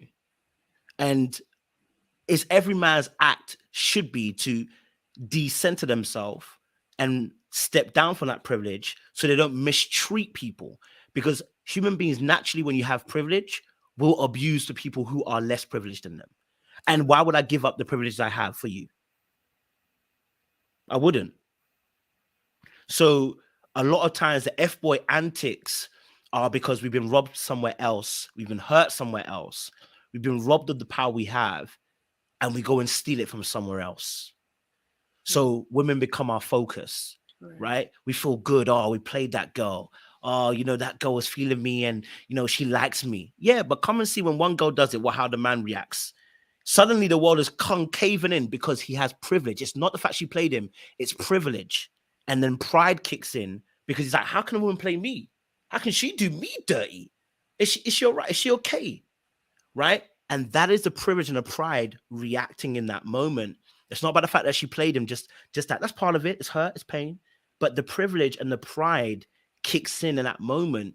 And it's like, no, can't be me. And you have to be very careful as a man when you're in that situation, because you could easily flow into violence. And that's the problem with the fact that you're a male and has a physique or you're sizable. Your next thing could be violence. Right. And so, yeah, it's once I started diving into the mindset of it, I started realizing, okay, yeah, maybe I didn't jump into violence or anything like that. But now I see why these men were, because there's that extra stop that I may have had, they might not have had, where I had a Christian upbringing and I had certain teachings that may have stopped me, but some others, they may not have had that stopping barrier. Now I see why they did what they did. Damn. It's crazy. So you start to realize now, then the world becomes even more scarier. And I think that is what I'll say is my last point on this, is that's the conclusion I came to, which is that unfortunately we live in a world where brute force tends to win. Even as an intellect, your pen can only take you so far. I know they say the pen is mightier than the sword. It's a lie. It's not. The pen is not mightier than the sword in this world. The sword is mightier than the pen. Because if those who are strong enough to pick up a sword will pick up a sword and take people out, they will. And those who have pens can't stop the sword coming. So the world is a very dark place. And so those who have power to take will take. Whatever part of society you look at, they do that. And then you start to realize, wow, okay, when we talk about even violence against Black women, where is it coming from? It's that privilege. It's that power. It's that lack of discipline. It's the fact that, you see the counterpart individual person not as a human being. You see them almost as an equivalent to an animal, because that's the way that you treat them. They are beneath you. That's how our counterparts racially see us as well, as animals. And yet we do the exact same thing to our women. We don't say it out loud, but we think it. And as a man thinketh, so is he, and so shall he do. Yeah. So, it's opened up my mind to a lot of things. Trying to expose myself, it's opened my mind to how the male mind and psyche can get to even darker corners, to some really unfortunate actions that men will take. Yeah, man. Yeah, I get it. I just had this conversation with someone else a couple of weeks ago. Talk to me. I don't think that I'm allowed to have this conversation on this platform on how deep it got. And the things, and it was with a male, and the things that he does that he does not feel comfortable with telling anyone else. Mm. But it's because of his dominance and the trait that he has within him that makes him feel like he wants to do things that are unjustly, Mm. are are sexually charged Mm. in a way where he wants to engage in activities that would be looked and frowned down Upon on and looked society. down. Yeah. Yeah. And he is still in denial Mm. of these things. And I'm looking at him and I'm listening to him talk, and he's so in denial, but he explains to me it's not about him wanting to have these type of encounters, but it's more so because of what you just said about how men think and feel, in the privilege and Mm. the dominance and the control that he feels that he has within Yes. him, just to Mm-hmm. say, you want it, I'm gonna give it to you, Mm. but would never admit it. Yep. And I'm like, what? Oh God, I wish I could talk freely. I mean, it's just something that it's like one of those taboo situations. And Mm. I couldn't believe like I was sitting and having this kind of conversation, but it really made me kind of look at men. It not all men. I'm not saying all men, but Yeah. just No. kind of look at men and how like the brain, how you think about things. Mm. It's completely way off than what Yep. we think, how you guys really think. Yep. And that's why it's like when they say men are from Venus and women are from Mars Mars. or whatever, it's true. Mm. It's true. And I'm gonna keep it 100 too. And this is golly, this is not my interview, but No. No. But me I'm just being good. Mm-hmm. me being in the entertainment world that I was Mm. in for the 10 years that I was in it, I was able to talk to a lot of men too. And how I am now, and like how you like to sit and talk to people and digest situations, I did the same thing. And it was crazy because I'm in this kind of environment and I'm asking him questions like, why are you here? Mm. Like, like what, like, have you ever cheated on your wife? Like, do you cheat on your wife? Like, what do you get out of cheating? Like, how long have you been married? Like, why do men cheat? Like, I mean, Mm. and half of these men were married men, and I'm just looking at them like I never want to get married ever. Like, and it's crazy. It's crazy. And I think that if this is something that you are bringing to your platform in this podcast, honey, you're about to take it to the next level. It's about to get real. You're because what I know and what a lot of people don't know, when you guys hear it and when you guys find out, y'all are going to be blown away. And do you know what's interesting as well? Because what you just said there, even if I do bring, and this is the difficulty behind the subjects like this, is that even if you bring people who have gone through it, the ability to articulate what is going through the mind at the time of these things is the hardest part, because Mhm. not a lot of men have the language to be able to explain Mhm. what they're going through. This is why it sounds so dark when I'm saying it, but it's because I'm saying it in its plainest form. It is that dark. It probably is even a bit more darker than you realize. Yeah. But it's the explanation that will give the Yeah. light, because a lot of men will tell you, for instance, a lot of men will if I say, "Oh, bro, how do you get these girls?" They will tell you maybe, "Oh, I smile and I'm confident." Da, da, da, da. But they won't be able to tell you there are little minute things that they're doing that gives them this advantage, right? Oh, that gives them this advantage that makes them this or makes them that. And it's those little things that are actually the important information. So, for instance, when we're talking about the subject about, let's say, F boys, right? Mhm. Okay, you're an F boy, but why? Oh, Mhm. bro, like I just like to play, I just like to have different women, or you'll get a basic answer. I don't want to be hurt. Okay, but let's dig deeper. We need more than just you don't want to be hurt. There is a whole spectrum of thoughts that are going in that moment that are affecting you as to why you're choosing to really do it. Because Right. when you are faced with your darkness, there are two options: embrace it and say, actually, this, you know what? this was me and I'm not trying to be this no more, or two, you turn away from it. Those who turn away from it, ignore it, and more darkness continues to grow Yep. because they're refusing to stand in the light of the situation. Yep. And a lot of men, even when they will accept a little bit of their madness, but they won't accept the whole of it, right? By going, like, yeah, I played a few women in that, but that's all I did. No, let's keep it a buck, bro. Yeah, you took advantage. Right? I'm not talking about rape or anything. I'm talking about just you took advantage. You knew, you specifically. And when I tell people this as well, us men, we hunt. Yes. We hunt. Yes. Right? If I'm looking to, let me put it this way, if I want sex, right, I'm looking for a specific type of girl. It's not every girl that I'm going for. Because as a man, what I want is a clean exit. I don't need you getting messy. Now, there's some men that will like the messiness. Right. Be careful those kind of men because they really like messiness. You know what I mean? But a lot of us men want to get in, get out, and be as clean as possible. So we're looking for people. Let's keep it a buck. We're looking for poor boundaries. We're looking for low self-esteem. We're looking for low confidence. Yep. We're looking for somebody who is freaky deaky, and we're not asking questions as to why you're freaky deaky. Yep. All right. And let's keep it a buck here. We're really not asking questions, especially if, and this may sound dark, but if you understand the psyche of when it comes especially to sex, a lot of people are dealing with actual issues.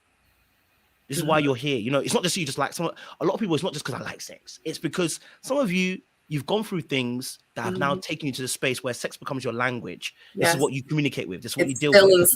Filling a void. Something. Yeah, filling a void. We don't care. Yeah. If anything, we're not asking questions. We don't want to ask questions. I don't want to know. I just need to get what I need to get. Let's keep it a buck. Yeah. Right. And so these are some of the darker thoughts that we will ignore, because if we actually have to address it, I got to change my behavior. Let's keep it up, to be real. It's the honest truth. And it goes both ways. It's not just F boys. There are women out there too do the same thing. You know what, men out there, it's dark thoughts too, but we're focusing on the men. We have these thoughts. Yeah. We think about it. It's premeditated. I didn't just fall into you. I chose you. I saw you. I know. And even as I said to you, that even me myself, I have to almost check myself. Yeah. In fact, it happened at a gym today, right? I'm filming a video. I'm very conscious of my surroundings when I'm doing anything. It's just my hyper alertness. One girl was at the top of the stairs. I've seen her. I looked at her. I went back to my video. She came down the stairs. I was like, "Oh, you're dancing." She didn't know I put an extra step in my dance because I knew it was coming down the steps. It's a lot of our stuff is premeditated. Yeah. So yeah, just talking about the men today, but No, you're absolutely right. You're absolutely right. It's a crazy thing, and I'm going to say this because I have fallen to prey to those type of men in the past. And it took me a long time to heal. It took me a long time to go back and recognize exactly what red flags that I chose to ignore, that I didn't see that was right in my face, and I really had to and even before then, I was in a place in my life where I was like, oh, I'm confident, I'm good, like I don't, you know what I'm saying, like you really realized how you don't realize how weak you are until you have been literally brought low by a man or someone that you've dated, and you really thought that you had it together. You really do think like I got this, and can't nobody play me, can't nobody. And I got so played a few times, and I was like, what the hell? And it's so crazy. But it took me like years and years and years for me to get to that place where I'm like, I think, and I'm still learning, but I got to that place where I was like, I think I figured it out. Like, I think I'm almost there.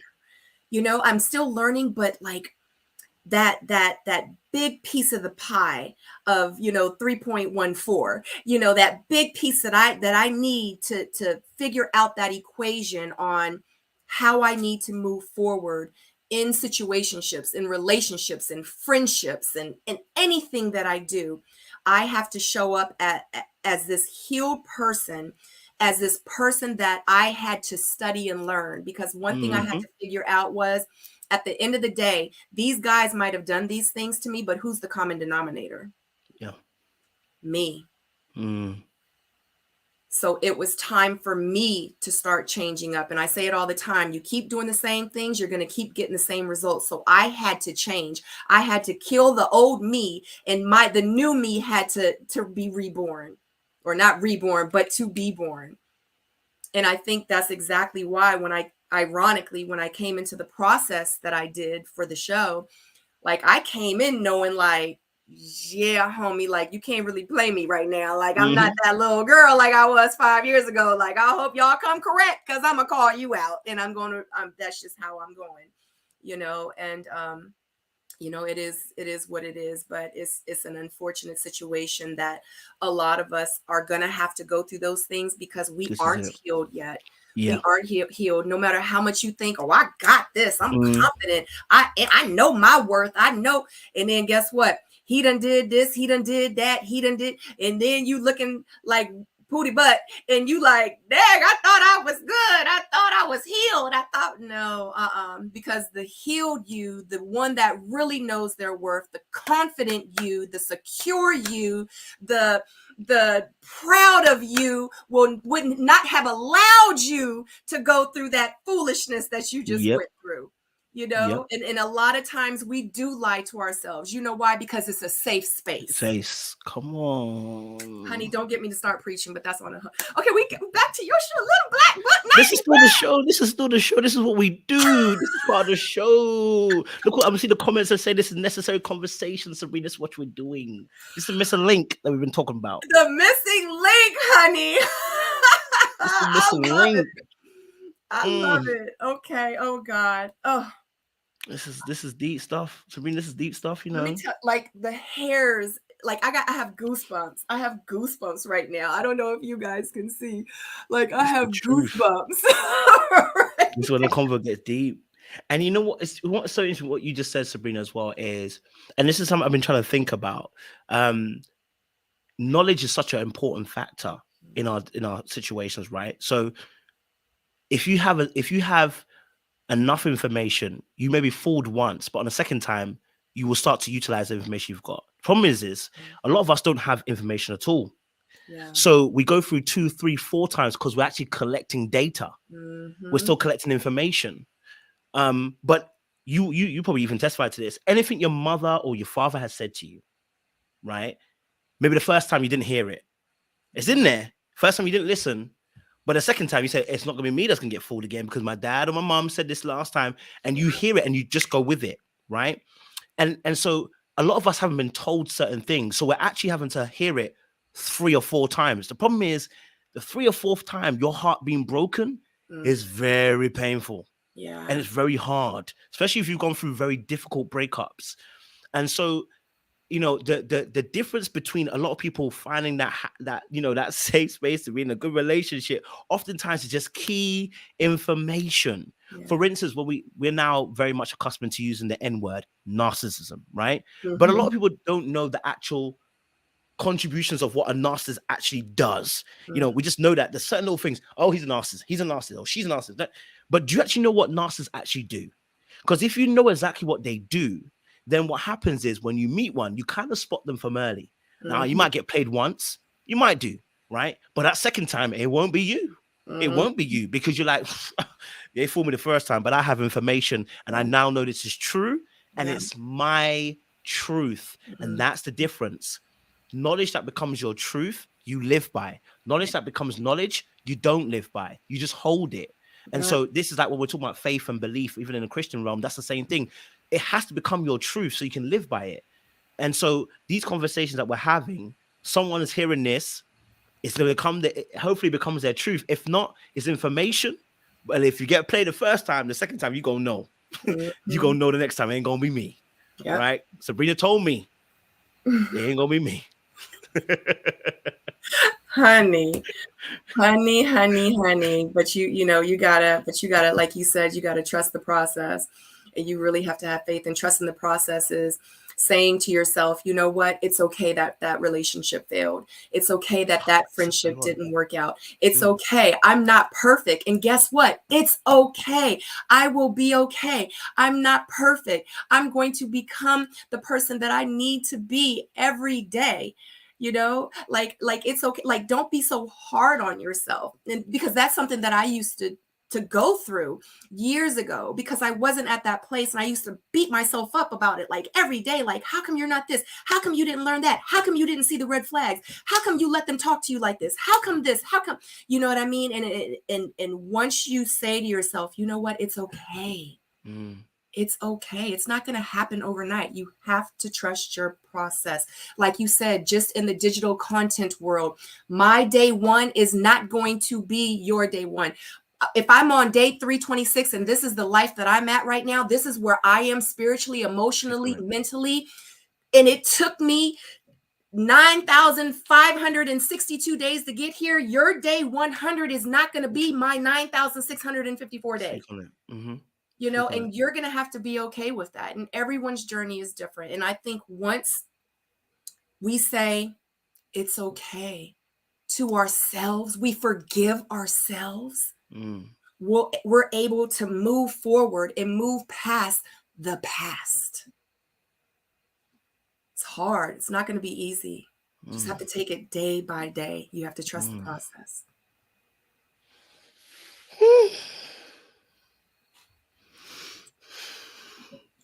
Do I have you speechless? You're Woo! that rocking motion, that rocking motion. What? It's the kind of convos that need to be had. Mm-hmm. Yeah, absolutely. Absolutely. Life wasn't meant to be beautiful and unicorns and fairy dust and so wonderful and amazing. And you wake up every morning and you hear the birds singing and you smell the coffee and you see the beautiful sun rays coming down at you. That's not life, not even a little bit. Which Not is even a why that little bit. fantasy sometimes needs to be destroyed. Yeah, Yeah. absolutely. Yeah. Life is some BS. Honestly, and you know the funny thing, and maybe this. I was thinking about this when I came back from South Africa. Right, I was on the plane. I got back into my house, and I just said to God, you know what? I just find it so funny. I'm like, the best, and it's gonna sound so weird, but it's so true. The best day of my life, in more of my adulthood, is the day that a girl broke my heart. Not the first girlfriend, but one of my other girlfriends broke my heart. Fully broke it. Because Yeah. what she didn't just break my heart, she broke the fantasy, the Mm. naivety, right? Because there was a You lot took of the that. blue pill. You took That the yeah, she made you take the blue she made pill. me take it, man. Do you know what I'm Yeah. saying? Because had she not, I would have not been able to see the world as it really actually is. Yep. And it's like that moment for me was like, whoa, Mhm. I got issues. Not forget about what she did. I Yep. got issues because Yep.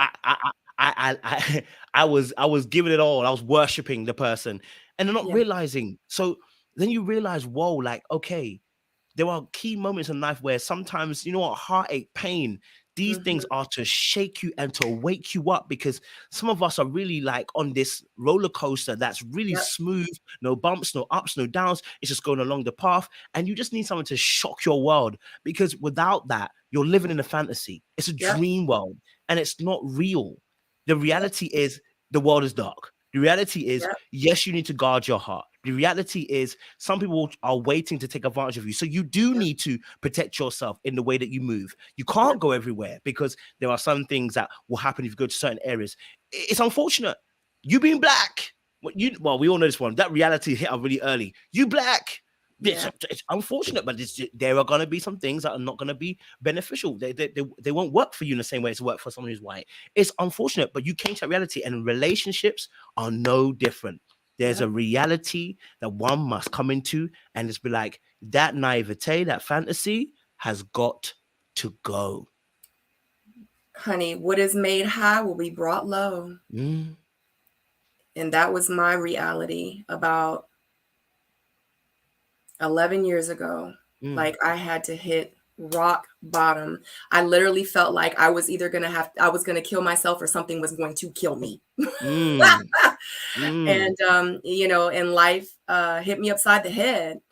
And I had to figure it out. And I remember I prayed and prayed and prayed on it literally almost every day for like 6 months, almost every day. And I was like, I really have to get me together and my life together.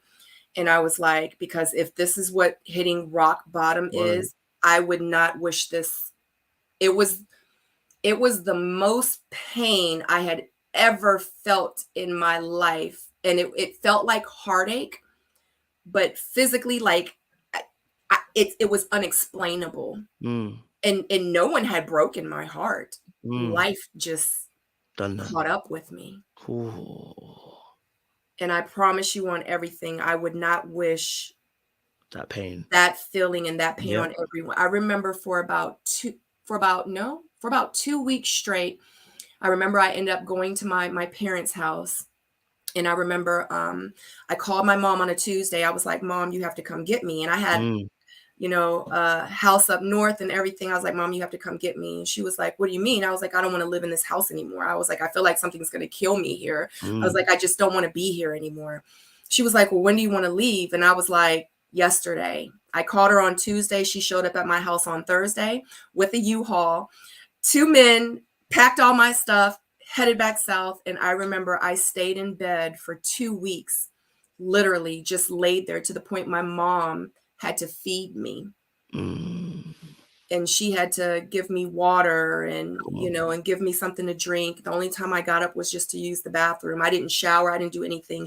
I literally had my head on the pillow and she would have to feed me because I had given up, That's it. and like you say, and it's like taking that blue pill. Mm. And once you take that pill, and when reality really hits you and you start trying to really figure things out, that's when you realize exactly like what life is, what you need to do in this life.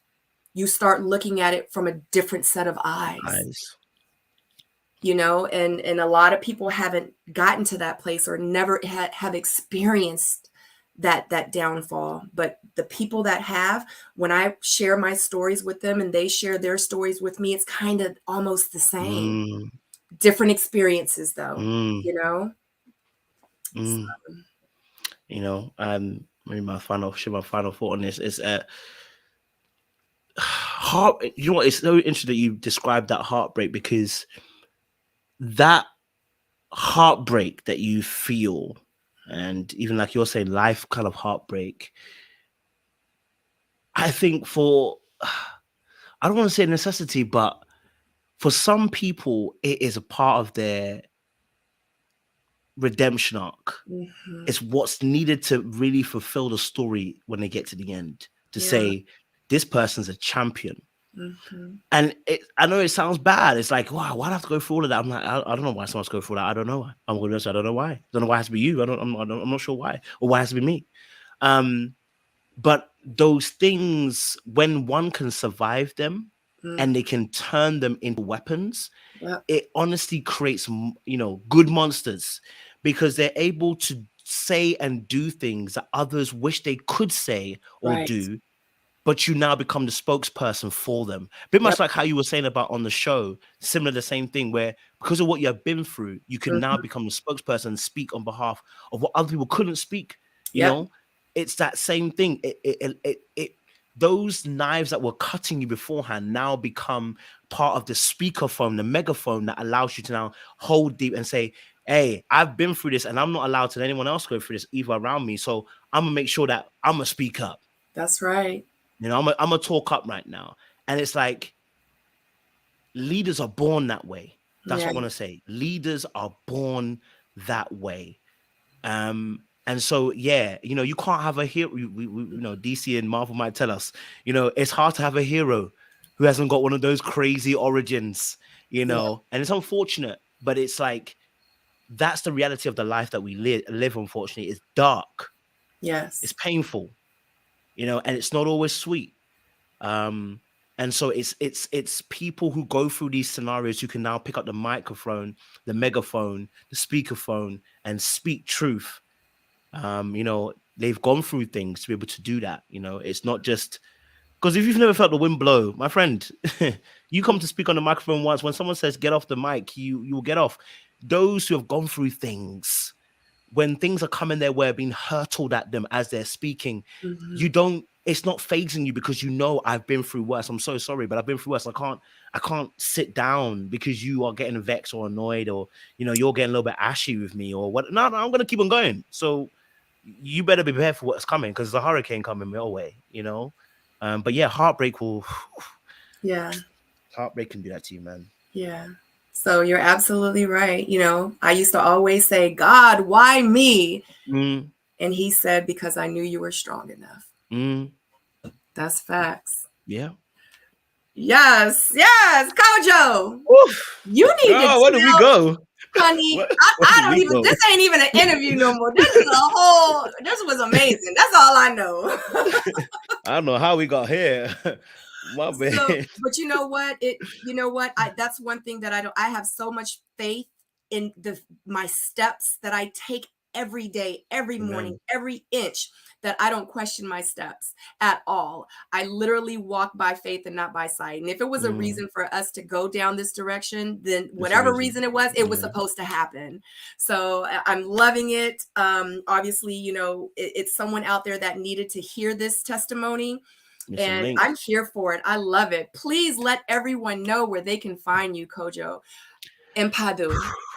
Thank you. I love that. Guys, you can find me on YouTube as Little Blackbird 91. You can also find me on Instagram, Little Blackbird 91. You can find me on Twitter, Little Blackbird 91 underscore. LBB 91 underscore on Twitter. You can also find me on TikTok. It's at Black Muscle 91. You can find me those places. So yeah, it's been gracious, and yeah, you can find me in all those places. Yeah, Yes. Thank you so much. I appreciate you so much for coming on this it's a platform. You blessing, have man. been amazing. And I know that, yeah, everyone's waiting for your podcast. Yeah. Right, because that's how we got started on this. But everyone's waiting. So you guys heard him before we get off. He said, any F boys, any F girls, anybody that's Hit me with up. XYZ, hit Kojo up, slide in his DM because he's looking for you. Thank you so much, guys, for watching The Missing Link with Kojo. Until the next link.